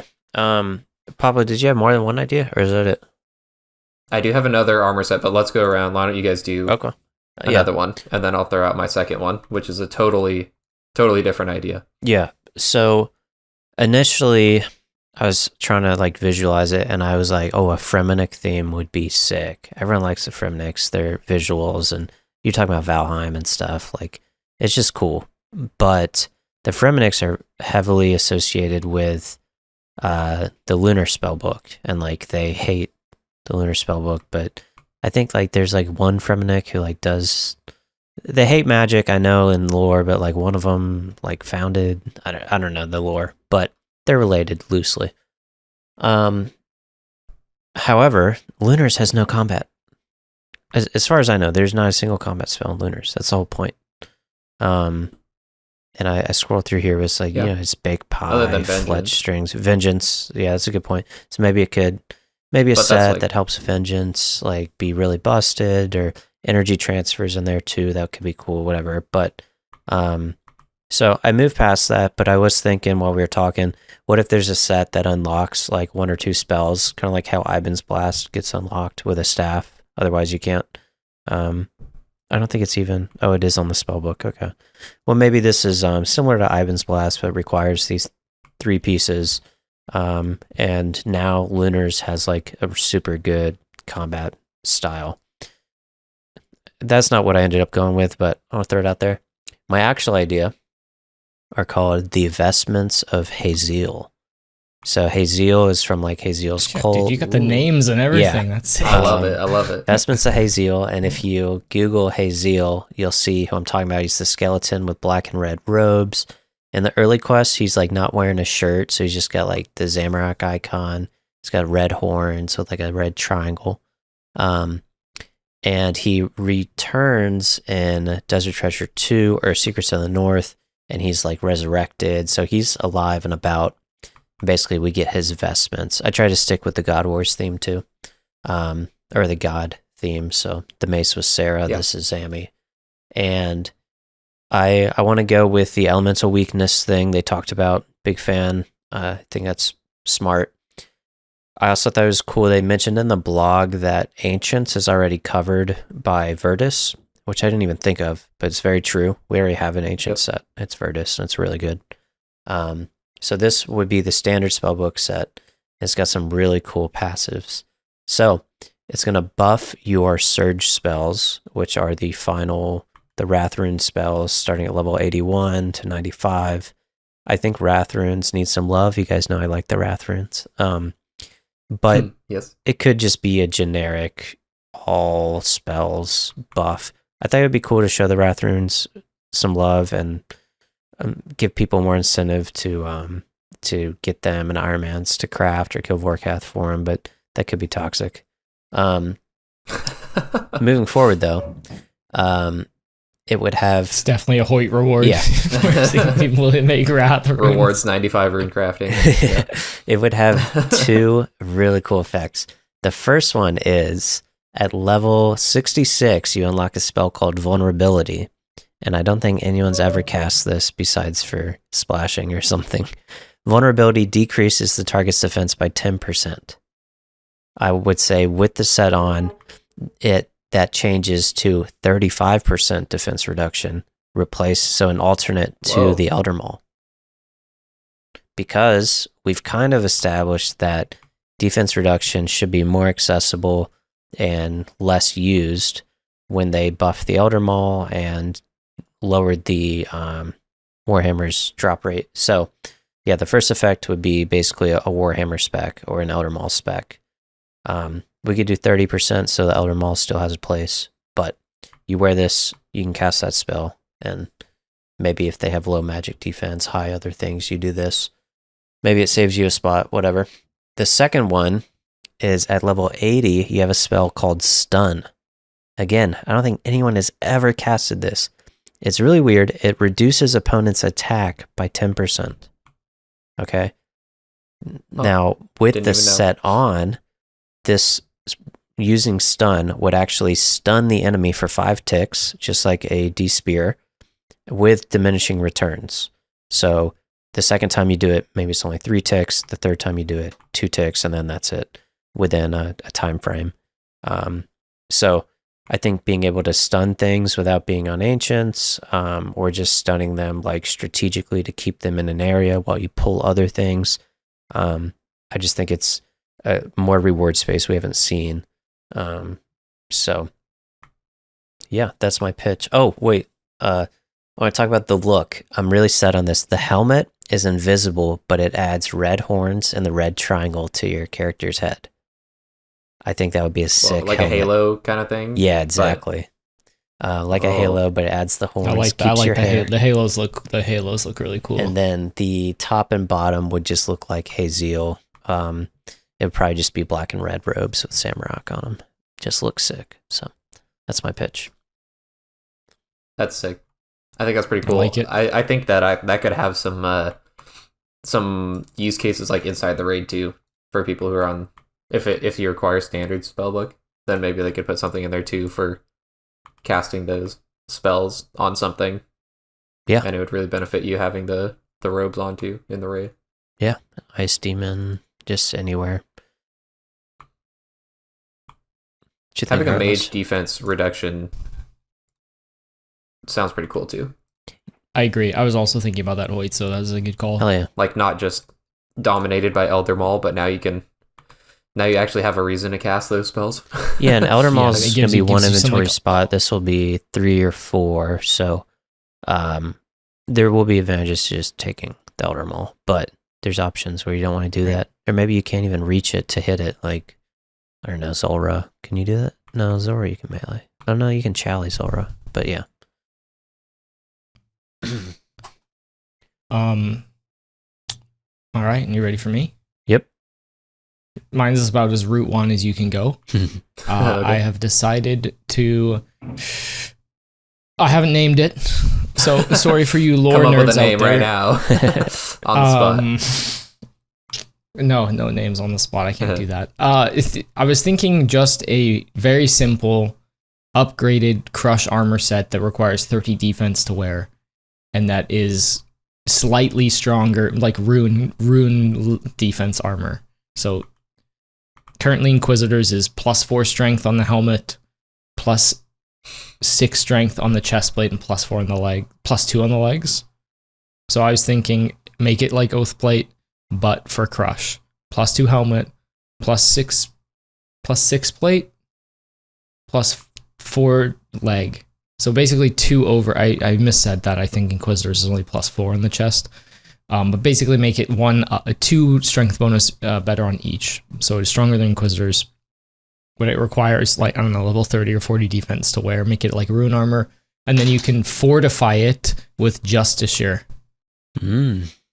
Because the Justy guy is in the raid. Like you can see that Ezekiel. like Justy warrior. Yeah. Ezekiel. Yeah. So I was thinking it would tie it back to Tob. Justy's basically useless. It would give more people incentive to run Tob. So use that to fortify this into like quite tanky, strong crush armor. That's a slight upgrade over Inquisitors. Let Inquisitors just die because no one needs it. I guess you could, in theory, make some kind of combination between Inquisitors and Justy is another choice. But I think, like, I liked Fortified Missouri. I think you could do the same for a Crush armor set, and I think it would be actually useful in the game. I think the problem, like, I like your guys' pitches, but I feel like the problem with, well, it's going to be the problem with mine too. These items are just going to become so cheap when there's only 7 things on the drop table that it can't be too impactful because it's going to be quite far spreading, if that makes sense to you guys. Like, Missouri is not an expensive armor set. Right. Ancestral is partially because the drop table is just so bloated. Yeah, it's rare. So it's less common to get. It's more rare. Yeah. Whereas Justy is basically, it may as well not exist, right? Yes. Pretty much. Like, is there any reason for Justy to be a thing? Like, maybe there's like some ultra niche uses. I mean, like you take the it's helmet good when for you're alts. learning Top. Cheese method. Sure, good for alts. Yeah, but we're talking beyond. It's I wouldn't even call it content. a niche armor set. I think it's basically dead content. It's a step below niche content. Yeah. Right. I would call Virtus niche content. Yeah. Yes, I agree. it's partially it's also a stepping stone item towards Ancestral. But if you're talking from like an end game perspective, it's niche. Like you bring the top specifically to Tob to deal a little bit more damage with your freezes. It's like very, that's a niche upgrade. Yeah. But this I think would be a little bit more ubiquitous, a bit more useful. Anyways, that's my thoughts. It's pretty Route 1. What do you guys think? I'll admit I'm pretty stuck to and loyal to Inquisitors, and I don't know what to do with that information. However, I would like to see it shine, but I like your idea with improving Justy for all the reasons we just talked about. And I think combining Justy and Inquisitor, I know you see that online a lot, like, oh, it's so obvious, just do this. For mains, probably maybe. It doesn't really work. But for Iron Man, it sounds so toxic. Dude, can you imagine going dry for one of them? Which is why I'm saying you would need to, that's too toxic. You basically have to pick one of the sets to keep. So if you're gonna pick Inquisitors, that's fine. And then you could make the new set look like Justy and make it like good, kind of like Missouri, baseline good. And then you can crush Inquisitors pieces like you can with Armadillo in order to get the upgrades you need, right? I think that's probably the best way to do fortification, just like they have it in the game currently. Like you crush Bandos, so then it doesn't matter what pieces you get from Nightmare. You don't have to kill as many, and it makes it a bit more friendly. Or if you're going to crush Justy pieces, then let us crush those down too. Yeah. That would be sort of the... Either way, kind of what you're talking about, you're either reintroducing or you're killing off one of the two arbor sets. And so it's like, do you want to kill off Inquisitors or do you want to kill off Justy? I think you probably just kill off Justy because it's already dead. Yeah, I kind of agree. Inquisitors, then it would give people an incentive to do Fasani's, likely with the new Mega Rare that they just got. So I think it kind of goes full circle. It would... I think you're right, Hoyt. Probably Fasani's is the one you want to keep of the two. People are still going to do Tob anyway because of the Scythe. And it's not like going away even after this raid, so I think maybe make it more accessible though. Like we talked about how big of a problem Fasani's is, and this new Mega Rare would obviously do that if it's Crush. But if we see like Nightmare nerfed or just easier, I don't know, more obtainable, because the problem right now is like it's so hard to get and it's so useless. It's just the worst of both worlds. Even if you can change one of those, maybe it's easy to get, but it's still really not useful unless you have this mega rare. I think that's fine, but yeah. And that's why the crushing thing would work, because then it doesn't matter what piece you get. Yes. You can just crush them down Like to upgrade. So I think that's the move. But that's my armor set idea. I like it. Okay, we're gonna move on to the final section of raid rewards. I got one more Sorry. armor set. Yeah. That. Okay. This is not necessarily tied to the armor set, but it's more tied to the idea. Because it's not fully, like, obviously I haven't fully fleshed it out, but I think this is also maybe a cool content space that has not been explored. But what do you guys think about maybe like a terrain based armor set? So maybe like if you're fighting like around, like in a cave, not necessarily a cave, but on rocks, or like, I don't know, ice. in ice or lava, or kind of wherever, then your armor set can maybe, it either changes or it has special bonuses or something like that. If you're, fighting a demon, if you're like fighting Yama and you're surrounded by lava, maybe then that does something to the fight, or not to the fight, but to your power or to your weapons or something. That's changes cool. something. I think a second hit. Like I said, I don't have it. Could be cool with different effects. Yeah. Second hits. Like, I don't know how it would all work, but I think that would be something that's pretty cool. Maybe like each piece gives you like fire, water, and I don't know, rock, maybe power or something, so that you can just wear all of them and be good for any situation or something. But I think that could be kind of cool, like terrain based kind of armor too. I see it more as like, because in Divinity 2 and Baldur's Gate 3 and other RPGs and D&D, sometimes there's classes where if you're standing on something, like a sorcerer can stand on ice and then cast an ice spell, stand on fire, cast fire, things like that. So I think it'd be cool if this set was like a blank slate. It just had this thing of whatever terrain you happen to be in, here's the 4 different effects you'll get according to each. So fire would be then you don't have to think about it. Yeah. And then maybe that cool. and maybe just finish as I'm thinking about this, maybe that also fleshes out kind of what they're talking about with elemental powers too. Yeah. Maybe it's a mage set. Because then it's like, oh, well, Cerberus is in a place surrounded by lava. This is actually useful here. Whereas, or the caverns under the whirlpool have a bunch of water, so it's actually useful here in this thing. That could be cool. I like that. Yeah. I don't know. Something I was thinking about, terrain based. Yeah. Something could be kind of cool. So. Yeah. All right. Standalone rewards. Yeah, let's get into it. So standalone. Do you want to do it, Hoyt, or do you want me to rip through this? You can. It's like go much, for it. right? I'll stick with it. So in the blog, they basically said in every raid we have a bunch of standalone rewards that offer niche uses. The Dinny Bee, the Dragon Hunter crossbow, the buckler, claws, the light bearer, claws, things like this. They're good rewards. They're raids worthy, but they're not. They're going to be more niche than your standard upgrade. They're not going to be your bread and butter. We haven't really talked about the bread and butter upgrade either, like your Fang, your Avernic, or your Prayer Scrolls. I have an idea for this raid on that. That's something they kind of missed in the blog. They didn't really talk about, is there going to be something that'll be the most common in the raid, or is it going to be more of an even split this time? Yeah, what are you guys thinking? Who wants to start this one? Maybe Poplo this time? Yep. Sure. Oh, you started last time, didn't you? Yeah, you did. Let's go to Hoyt this time first. Give it to Big Hoyt. What are you thinking side grade wise? I really didn't dive into this too much. I think it was too big of a sandbox for me to play in mentally. But okay. How about this, guys? An upgrade to redemption. My favorite spell. Okay. So maybe the heal is just much, much more. Because right now, what's it heal you to? 30? Is that correct? 30% of your max health. Okay. Yeah. So maybe it's just 45% or something. Full heal. Yeah. If it's hard enough to get, maybe, yeah. Full heal if you drop below 5 health. Is that OP? I don't think so, because it drains your prayer. No. Yeah. Yeah, it's pretty bad. It's not that great. You could. I like the idea of upgrading you can proc prayers. it again because you have to get hit for 90 HP before you can proc it again. So I say an upgraded redemption would be cool. It's one of my favorites, prayers by far. I love using it.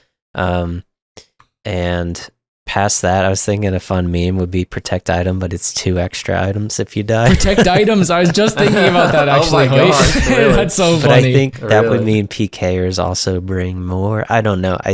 Wilderness sucks, so I don't know if that would help or hurt Yeah. more. I think it would hurt. I think it would hurt. yeah, so let's not do that. But I like it though. That's a really funny idea. I'll say what I don't Protect want. items. And sorry if you guys wrote this down. I don't really want prayers that are more powerful than piety, rigor, and augury.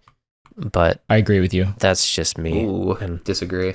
I'll let you guys Piety go. too. Oh, big Poplo. Okay, I'm gonna go this time, Poplo, because I That's have an fine. idea actually that's kind of connected to Hoyt's. Yeah, go for it. So I agree. I don't think I really want more prayers unless they're gonna be these like weird side grade. Yeah, those are cool. What do they call them? The Gothics, like the god alignments. That was like a popular idea Yeah. for a while. Yeah. Jagex even talked about somebody posted on Reddit. It actually looks like a sick idea. So I think that's a potential. But my thoughts were similar to Hoyt in upgrading a prayer. What if we upgraded? What if the common drop from the raid was upgrades to common spells? So Mm. increasing the power, like a scroll that increases the power of Ice Barrage. A scroll that Ice increases the power of Vengeance from 50% to 75%. A scroll that increases the power of basically surges, like adds 10% extra damage or a slight passive to them. So basically just a scroll that upgrades your upgrades different spells on your spellbook. Like every spell book you're talking? Just everything? Just I'm just not some type saying of it upgrade? needs to be like it just a blanket upgrade, but it could just be like a scroll that it's an unexplored design space. What if there was like a scroll that said, you get 10% extra damage on your ice barrages? Like death just charge permanently with from now Yama. on. Kind of the same idea. How Yama's death charge Just upgraded upgrades it slightly. to 2. I like that a lot. So yeah. it could give it an upgrade, or it can give it. There's so much room to play and make it like balanced, and it doesn't need to be massive, and it could be a common reward that everyone's chasing, kind of like rigor. It also doesn't feel like too power creepy. The vengeance one going from like 75% might be too much for PKs, but I don't really care. But I don't really care about them. Doesn't But work in for it doesn't work in for- PvP. It's fine. They could just just don't make it turn work in that PvP. Sure, but wouldn't that make vengeance now a little bit more useful in raids, or a little bit more? You might want to be spellbook swapping. I don't think an upgrade to thralls is a good idea. They're fine as is. No, too easy to use. Yeah. But I think upgrading like Ice Barrage, Blood Barrage, those kind of things, like adding extra heals to Blood Barrage, or adding extra freeze time or extra damage to Ice Barrage. It's just something that we could play with. Is like scrolls that upgrade spells instead of unlocking prayers. I have a quick prayer thought before you go, Poplo. Is there a prayer we could create to mitigate chip damage? It's something everyone hates. The whole reason it exists is so that you don't just avoid all damage with prayer, but as a reward for people who work hard, maybe some sort of secondary, because you can do more than one prayer at once. Maybe it's something similar to preserve that for attacks less than, I don't know, how much does Vardorvis chip you for? Is it less than 10, 5? I don't know. Maybe it just... What about extremely rapid heal? Just 4x healing. Yeah, maybe it's just like for any attacks extremely under rapid. 5, it has a 30% chance of not hitting you or something. I don't know. But I was just thinking of chip damage, how everyone hates it. But that's it. Pablo, what you got? Okay, well, I guess since we're going down the prayers route, I had 2 thoughts. First one, yes, I think Piety 2 would be insane. I think that would be so fun. No. I also, just before I start, I really don't like the term side grades. I think they feel very underwhelming as like new rewards from a raid. So I kind of came up with like maybe only upgrades Vertical that would versus actually horizontal. be useful. Yeah. Huh? They could be Vertical a progression. small upgrade to piety. No, A I know. small upgrade to piety, right? I know, but Like a couple of percent. oh, well, I think it's just a straight up upgrade for piety. Yeah. And Mm. I don't know, maybe that's like just a little bit of accuracy and strength, but like no defense. I don't think it needs to have any defense upgrades, but obviously I think the offensive power, there's room and Piety is level 70, so you Yeah. can put it like level 80 or something, 85. Make it like that. It wouldn't be. It doesn't have to be like crazy strong. Make it drain But- a bit more too. Yeah, and that's fine. But make it like maybe the same increase that like Deadeye to Rigor is. It's not crazy, but as soon as you get Rigor, you're going to use it forever. Like Piety, I Piety like is that. good. You're going to use it forever until you get this prayer, and then it's like slightly better. That's what I think for the melee prayer. So Piety 2, just make it like a little bit better than Rigor and Augury.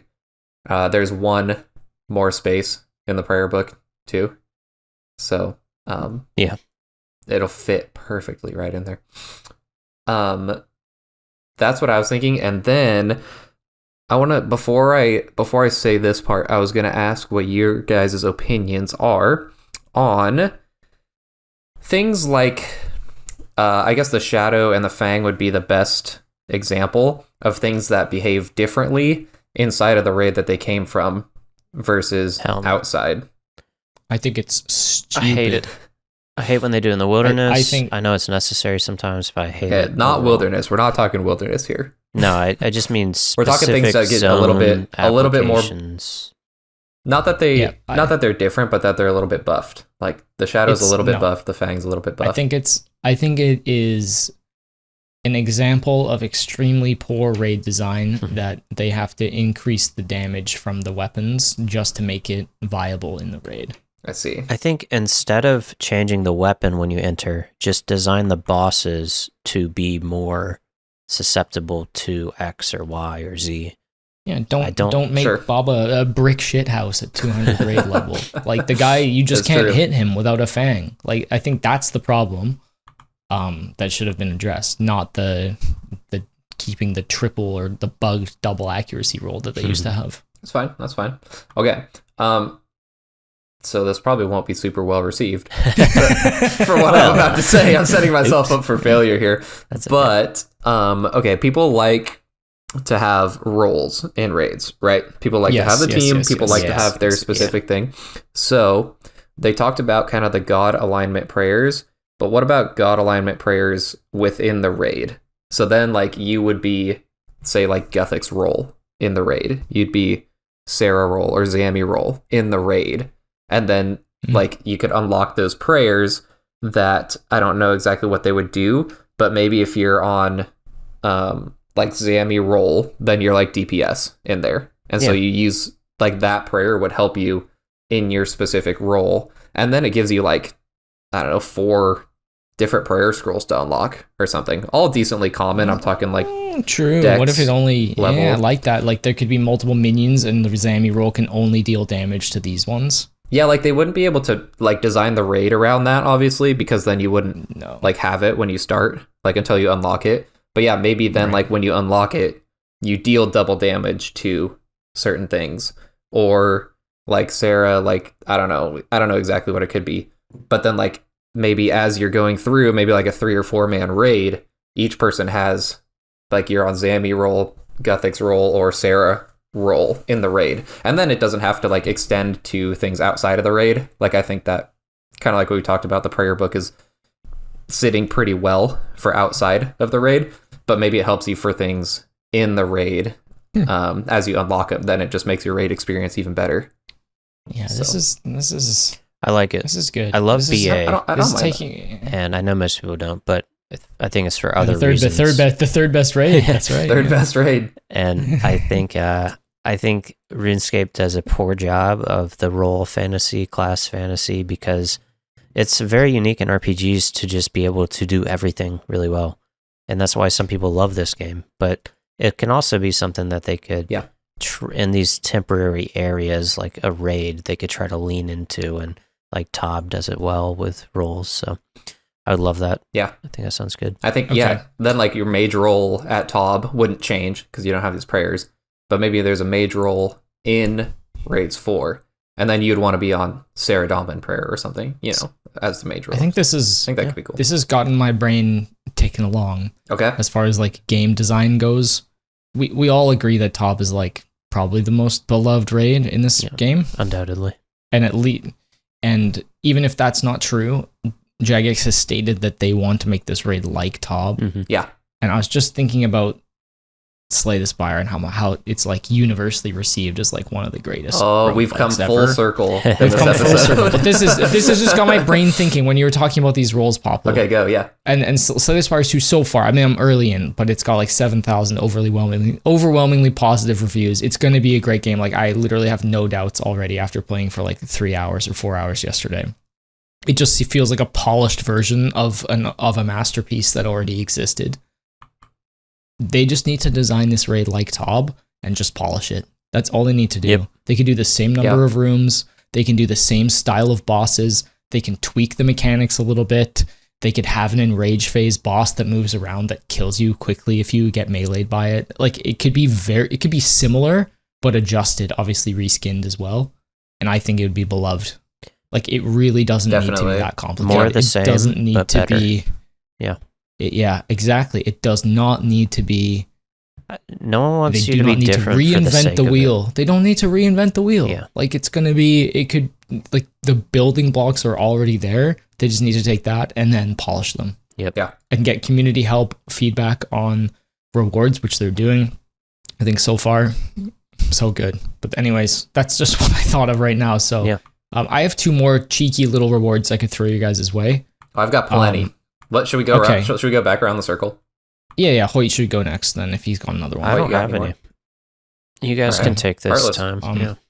I'll just do my 2, Poplo, because they're quite simple. I just tried to go with like basic stuff for these ones. Okay. I think another very, very simple, like you were mentioning, maybe a prayer, like a piety 2 would be a good common reward. Another good common reward could be a straight up Avernic upgrade.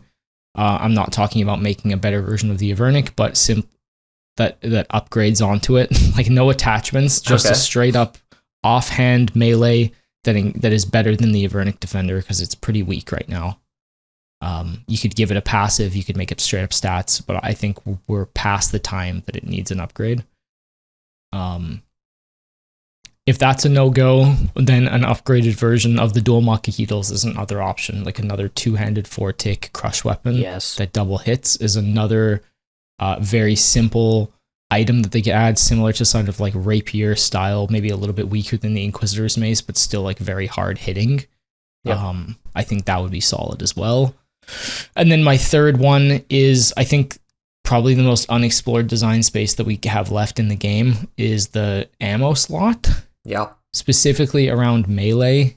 We have blessings, which basically do nothing. We have the Gommel's coin, which basically is just a money saver.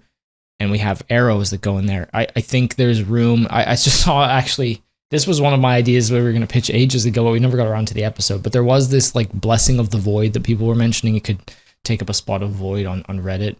So other people are thinking of this slot as well. But it could be simple. It could just be a stat buff.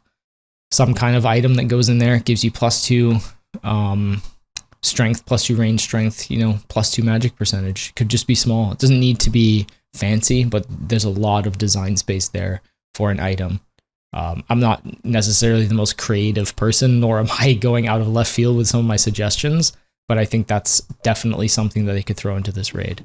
There's things in WoW called trinkets. I think having some very, very basic trinkets, even with some like passive effects of on hit, there's a small chance this happens or that, would be really cool. But I totally agree. I think the Karen's or Radha's Blessing 4 or whatever is just, it's so old and used everywhere, and I think that's a cool reward space. It's pretty boring, right? It's just +2 prayer. Yeah. It's like you bring it because you don't have any other options. Yeah, you just want to fill the slot. Yeah, so you never think about people are talking about an extra ring slot like this. This could be our extra ring slot. This is where we could add a little bit more power. It doesn't need, it's power creep, of course, but it's small enough that it's still an upgrade, like Poplo said. But it'll feel significant for sure. So here's a thought. This could relate to the god blessings. We have a Sarah bless, the holy blessing, the blessing of war, etc. So there could be some sort of unlock that just upgrades all your blessings to now have a unique passive effect. And here's a table of what they all do.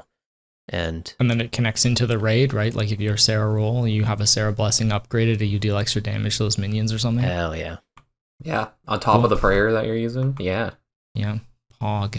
I think we're stitching something good together here, guys. Hey, boys, I think they got to invite us to the meeting. I know. We've got some good thoughts here. I think so too. I forgot to mention this earlier. I'm going to Dead Man Chicago. There's like a group of us going. Yeah. Ooh.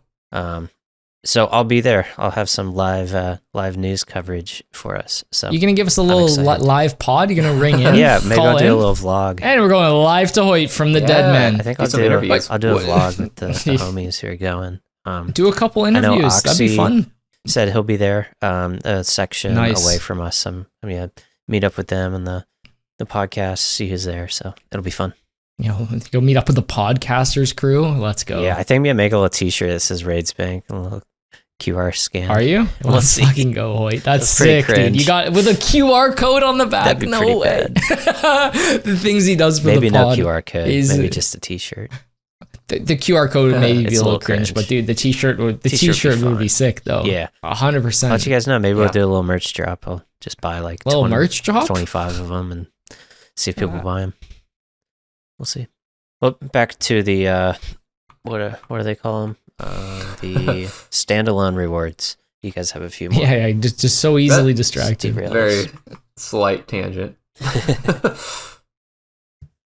Poplo, send the rest of yours because it's you're the one who has the last couple rewards. All right, last things I got. First off, I think something similar to a little bit more rare than like the thread of Elodinus, but I think we need a book of the common stuff. I think we need a Book of the Dead consumable to let you use thralls without Book of the Dead.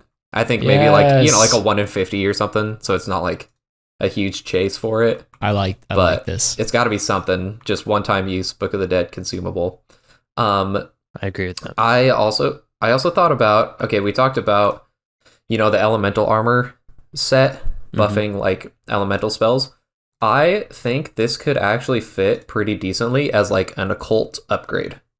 So instead of a whole armor set, what if you get something that upgrades your occult necklace so that when you're using it, then you get elemental spell bonus. I think the occult could use a little bit of love after getting the nerf. There's nothing that's really replaced it. So it's not like making your occult any stronger per se, but if you're using elemental spells, then it definitely will. Instead of being a full armor set. They should just buff the occult to 10%, honestly. Put it in the pitch. Buff the occult. I like that. I like the idea of an occult upgrade as well. Though necklace upgrades, like I'm sure that's in the pipeline, right? Like 100% at some point, like a 7% occult. Yeah, surely. I mean, range, we're getting an upgrade from Maggot King. Like I don't know, but they typically come from bosses, right? So they probably are gonna save it for a boss reward space. But I do like the idea. But sure, yeah, I don't think it has to be like its own armor set because we've got Ancestral, we've got Virtus. You can still wear whatever you want, but then your occult just always has upgraded elemental spells. So, that's what I have, and then I'm still on the second ring slot train. That's fair. I think that would be sick. Just people would be like, oh, how does it work and stuff. Like, we'll figure it out. It'll be fine. It's going to be, yes, power creep. Yes, complete upgrade for everywhere. But second ring slot, I think that would be sick. So just let us put whatever in there we want. I think you're right. That'd be a big power creep, but certainly something they could look into. The great shout on the Book of the Dead. That has to come soon. Yeah, I like the Book of the Dead. I think that could be a pretty common little... The ring one's tough for me because it's too busted. It would have to be a mega rare, but it's not flashy enough. But maybe if they could limit it with some different ring type, because everyone's just gonna put a light bearer in there and Altor ring or B ring. I don't know, but I've mentioned before, which is fine. Like price of Altor goes up, price of light bearer goes up. Like I had the idea years ago, boys, that they introduced some new quest with a massive forge where you could put two rings together and they become untradeable. And the passives, the effects fuse. So like you could put an Altor with a light bearer, but then like you can't trade it. Yeah. Yep. I think that'd be sick. So then that would be like a massive gold sink as well. I like Bring that. it on. I like that a lot. I think we're figuring out everyone's philosophy here. And Pablo, I think I figured out you like power creep which isn't a bad thing. I think I'm here for it. Yeah, I think you like. I think that if we're getting a new raid, man, if we're getting like things that are on par with the other raids, things have just got to be stronger. Yeah. We just got to be stronger. Like I kind of hate power creep, but the answer is that a little bit is very healthy and important and necessary. So what, am I the middleman here, Hoyt? So I don't know. Where do you lie, Heartless? I don't think I have the read on you. I think power creep is good, but you need to be conscious of it. Yeah. And I think filling in obvious design space is also good. Yeah. With like a couple of niche things in there. That's why I went with like Route 1 Justy, you know, looking into a blessing. There's so many things they could do with passives. I think that's probably where like a lot of the future could lie in the game. But yeah, I think Piety 2 from Poplo is like a big shout. Like I'd be totally down for that. Currently, what does Piety give you? 20%, 23% damage?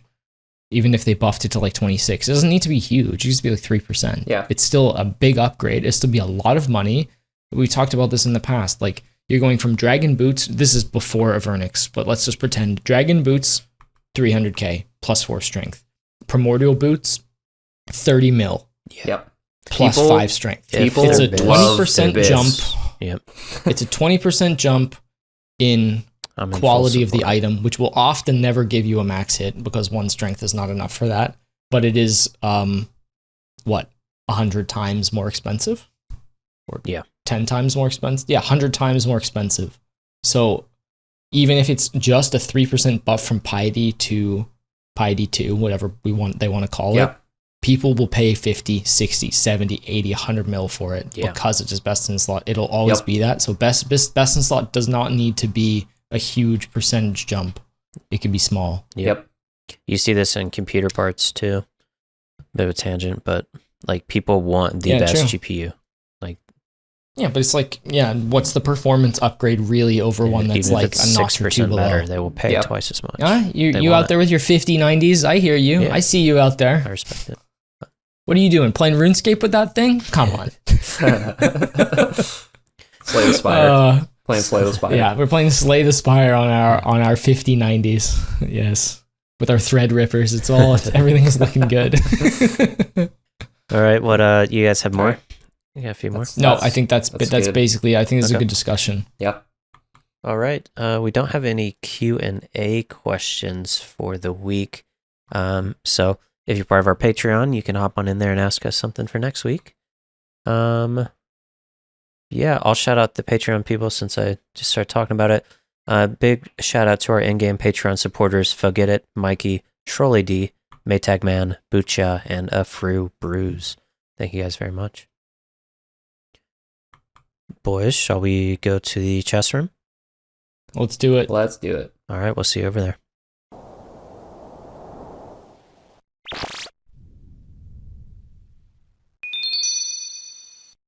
Hello and welcome to the chess room. Of course, this is a segment every week where one of the hosts gets to surprise the other two hosts with anything. Could be a topic of discussion, tier list, or a game. And you guys know me, I love my games. So, boys, we have some trivia. You guys are going to go head to head. So pull up in your Discord and you're actually going to DM me the answers. Okay. And yeah, you guys are going to compete for points. There are 10 questions. Some of them are like list as many this or that. But you guys are going to hate me. Today's topic is random events. Fuck off. Oh. You random events. No. Oh, yeah. So you guys are cooked. All right. So if both of you boys are ready, pull up in your Discord. You're going to DM me the answers, and you guys in the car can play along. I will give you 60 seconds after I read the question. Some of these will take you 5 seconds. Some of them you might take the whole minute. So yeah, I will start with... So I got to get ready to type here? Yes. Is it first one wins? No. You guys will both get points if you're both correct. Okay, so we can take our time. Yes, you can take the whole minute. Okay. All right. This makes great pod content. We're here in the tank for a full minute. Yeah, I can cut out some dead silence. space. Don't worry. All right. Question number 1. The closest wins. Don't worry about going over or under. Okay, none of the Price is Right One stuff. GP. One Just GP. closest. Yeah. All No right. 1 GPs. I know how to play this game. One GP. The meta. All right, closest wins. Don't worry about going over or under. How many random events are currently in the game? Your time starts now. How many random events are But you have a currently minute. in the game? You have 53, 52, 51. Okay. All right, you All right, I both got the answered minute. at the same time. Oh. All right. Heartless guessed 11. Poplo guessed 9. The answer is 24. Oh, what the hell? Yep. So, 24? yeah. Holy. Yeah, because there's like the maze and there's There's a lot. Rick, the pirates. There's like a bunch. I just couldn't remember them all. Does So Mysterious Heartless- Old Man count as multiple? No. Doesn't he do multiple things? does mime Well, showing? yes, the mime and the maze do count differently. It says not how okay. many NPCs, just how many events. So, Holy. all right, Heartless starts out with 1 point. Don't worry, there'll be a lot of points. That's a generous point. I need to Wasn't He even was closer. close. think a little bit more. There's the rules. That's okay. We're just getting you warmed up. All right, you can snipe it with question 2. Again, the closest number wins. How many random events reward XP upon completion? Lamps Reward. and other items count. So how many random events will give you XP upon completion? Oh, Lamps man. count. I've made my guess. Keyword on guess. Tell me when time's up. Yeah, 30 seconds left. Oh, so much time. All right. I guess. The bread and Both butter. of the guesses are in.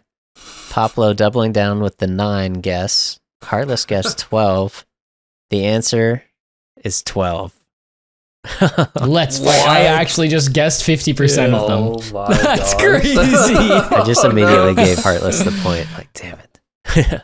Oh, all right, let's go. keep your cards close to your chest. So, Does that count the ones that also like give you rewards after they give you lamps after you finished all the collections?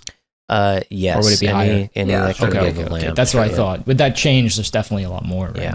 Yeah, it added quite a few. All right. Up next, Heartless is winning 2-0. Question 3. No surprise. I'm just guessing, Pablo. That's all right, Pop. I believe you got this one. If you have no herbs in your inventory for a Dr. Jekyll event, what will he give you? If you have no herbs in your inventory for a Dr. Jekyll event, what will he give you? I really need one to spawn right now. I'm pretty sure it's this. Unless it's coins. Oh, I shouldn't have said that. All I- Giving right. Pablo Both answers are in. some fuel. All right. So if you have no herbs in your inventory for Dr. Jekyll event, he will give you a strength potion 2. So Heartless did say strength potion. I will give that to him. Poplo said a grimy guam. Sorry, Oh, Poplo. Pablo, you got to give him the herbs for the potions. Yeah. It's okay. I know, but what if you don't have any? I didn't Yeah, know. well, There- I remember being an early Iron Man and seeing Dr. Jekyll and be like, that's a strength potion right there. Give me that. Let's see. Needed to go and kill because you used to give like torsels in to get like just stamina potions back. Okay, in the well, day. I know that. Ancient If you would have times. asked what herb do you have to give him to get a stamina potion, I know that. I You didn't would've want been to that give you an guy. easy one. Yeah, it's not that it's not that simple. Heartless. All right. Don't worry. Some of these questions have multiple points, so you can catch back up. No, Uh, I believe It's Pablo. fine. It's fine. I'm fine. Question 4. There are 2 random events which are members only. You get 1 point for each one you can correctly name. So name the 2 random events Members only. which are members only.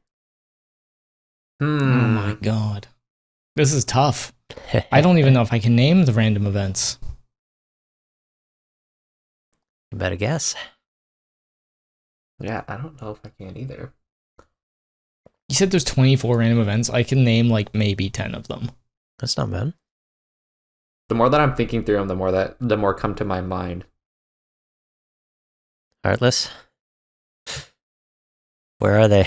Time's up. I don't know. I don't know. Okay. Here, I'll give you one. This guy. I don't know what his All right. name is. And let's give you let's see the other one. No, time's up. Okay, fine. Okay, I got give one. I got one Poplo- or two. throw Poplo a It's bone. probably wrong anyway. It's probably one anyway. All good. Pablo needs it. All right. I was in the bin trying to think of events, let alone the ones that would be know, right? members only. It was hard. All right. So, of the two members only random events, they are the Strange Plant, which no one got, and Never crossed my mind. yeah, Oh, I forgot about the strange. I forgot plant. about it too. and Jekyll and Hyde. So Poplo gets a point. Good job, Poplo. Nice. I got that one. Let's go. Poplo Jekyll and said- Hyde's members only. I didn't know that. That's yeah, I cool. guess for the potion meta, they don't want. Yeah. That's what I so figured. Poplo You couldn't guessed. give him- Dr. Jekyll and Freaky Forrester, and Heartless guessed Pirate, which is Captain Arnott. Pirate. There was an old removed Bro, I don't know what one. his name is. I just Captain I wanted to guess dismiss because that's all I ever do. dismiss. There was an old removed random event that I found when making this that was also a pirate. I think I have the name in front. Was it members only? Huh? Do I get a point? No. That's the one I was talking about. The old one. It's called The Lost Come on. Pirate. Captain Hand I don't- would mistake a I don't player for remember one of that. his shipmates and talk to the player. It's interesting. Captain Hand. All right. I don't. That's a, So Poplo, We're on the Jeezy. board, ladies and gentlemen. Yep. Poplo 1, Heartless 3. We're on question 5 now. So, of the random events currently in the game, which there are 12 of them. Sorry, there are 24 of them. 24 of them. Which two share the date of being the oldest? 1 point for each correct one you name. The oldest in the game. Two of these came out on the same day, and they're the oldest events currently in the game. You get a point for each name. The time starts. All right. Both have submitted their answers. Of the random events currently in the game, which two share the date of being the oldest? On the 29th of March, 2004, the Genie and Strange Plant came out. what the strange plan? Are you kidding me? It got us again, Poplo. Yeah. The genie. That's insane. The Genie, I didn't expect yeah, that. The Genie is pretty old. Nicely. You can tell. Heartless said Strange Maze and Plant, Quizmaster.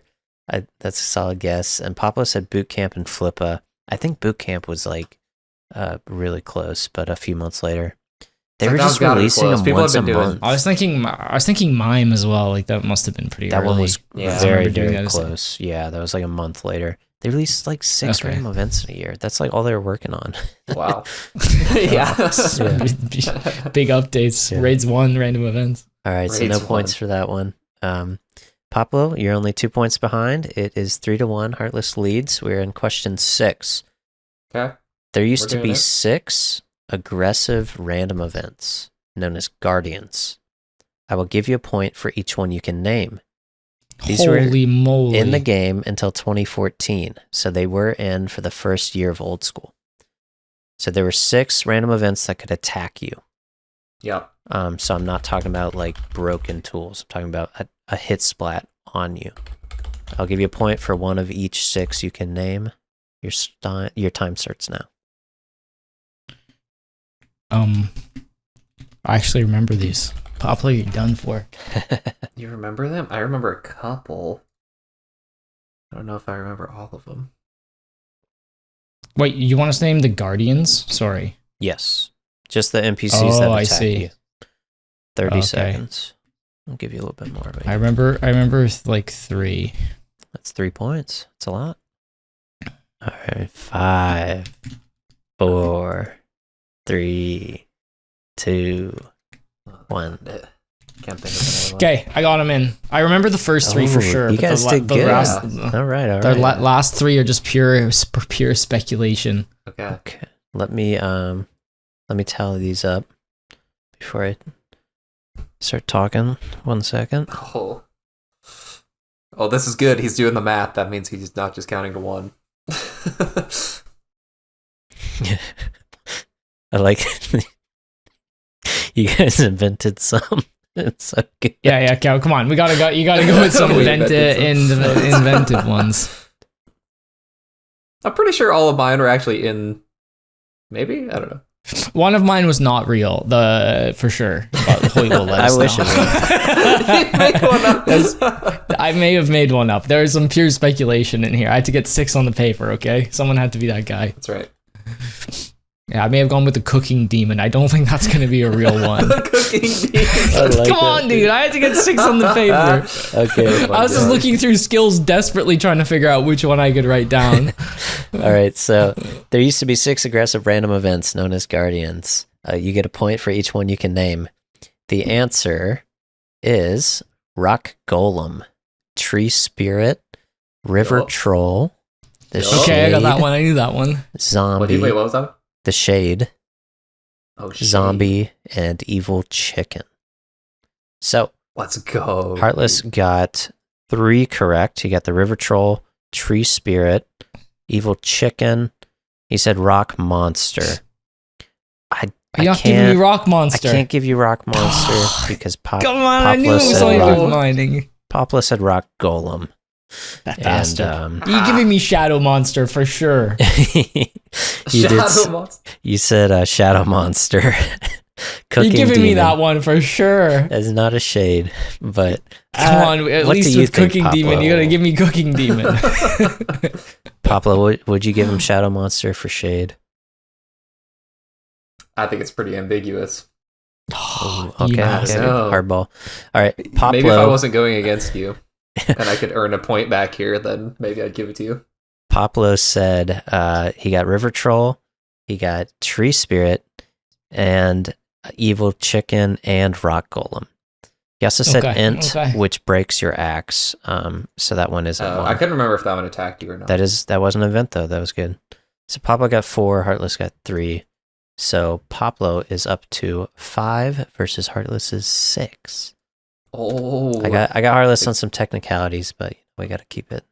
the gap is straight. narrow. Come on, the guys they're throwing okay. me. They're throwing me for a loop. All right, this one is a lot of points here. Okay, good luck. Good luck, I Heartless. can't I do it. feel I like you might can't have do an it. edge on this one. We'll see. Oh, geez. Okay. There are 7 bank locations with random events enabled. The rest are coded to disallow them. I'll give you a point for each one you can name. So there are 7. Are you talking about banks Bank that you can enter locations. while you have a random event This on can you? be bank chests. They can be actual physical banks. Anywhere you can access your bank where a random event can spawn. Yeah, where they can spawn. Holy crap. Your time starts now. Oh, I'm already typing. Why do you say Heartless has an edge on this one? It's Because I got one of I know these my- yesterday. know It's my Iron stuff. Man. I know my Iron stuff. Man strat. I know my stuff. You did do one. Close game. Now I'm trying to think of the last one. 30 seconds. Oh my, this is too tough. I saw this one in a YouTube video. I remember this. What else was there? I've only got 2. This is not looking good for me. It's not bad. You only have 2. How many do you have? Quality over More than quantity. that. You guys are running out More of than time. that. Give you 15 seconds. Type them up. Lock in. I think there was one in the settled video. Is that what you're talking about? I don't remember what that was. 1, 2, 3, 4, 5, 6. Don't make me say it. 6, 7. Don't make him say it. Okay. So, the answers were Ferox Enclave. Or sorry, I'll repeat the question for our listeners. There are 7 bank locations with random events. The rest are coded to disallow them. I'll give you a point for each one you can name.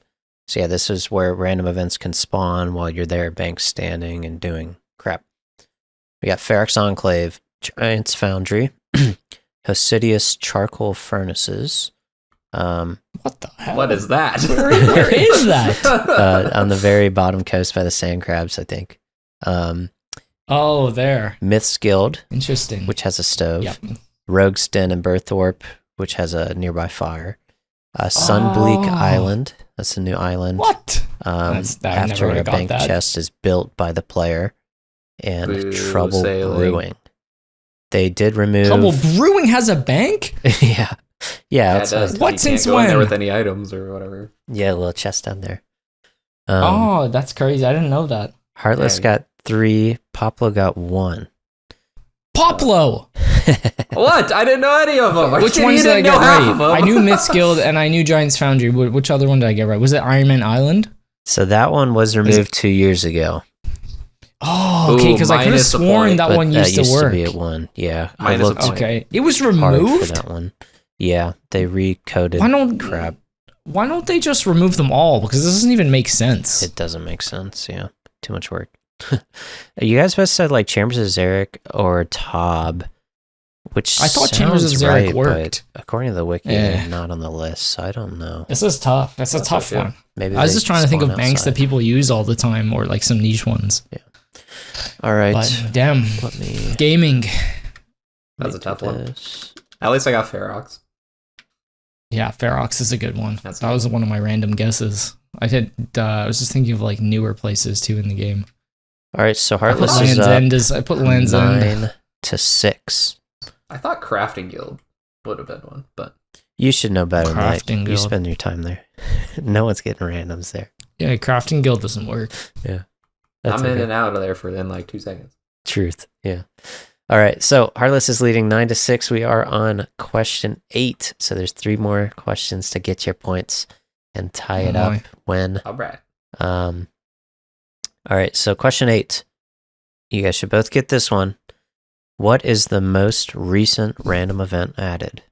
Your time starts now. No, The most recent one. the most recent one. There you go. That's my best guess. This one's worth 12 points, by the way. No, you know it then. I think so. It's no, pure Heartless. speculation from me. It's count. What? Count check. No, I'm a beekeeper. Oh Sit. no. Sit. Oh no. Yeah, That's not Poplo good for comes me. back. All right, 9 to 7. He's catching up. Come on. Come Count on. Check was released November 2023. Make sure you got your Jagex account. All right, Okay. question 9. The sandwich lady will ask you to choose a food out of how many options? The stale baguette doesn't count. So when she opens the case and says, pick this food, how many options are there? Wait, but that is an option. Yes. The One stale of how baguette many, Pablo? isn't a They don't- separate thing. She doesn't ask you to pick that, though.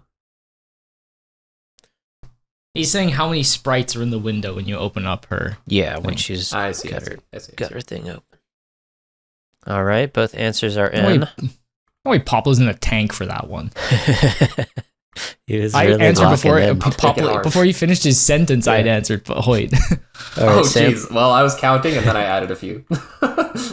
Sandwich lady will ask you to choose a food out of how many options? Heartless said 8. Poplo said 7. The It's answer not 7. is 7. There's What? 4 on Let's the go! bottom. Oh, Wouldn't it be? It's 3 not. on the It's an top. uneven number. That's crazy. Yeah, there's 4 on the bottom, 3 on the top. It's weird.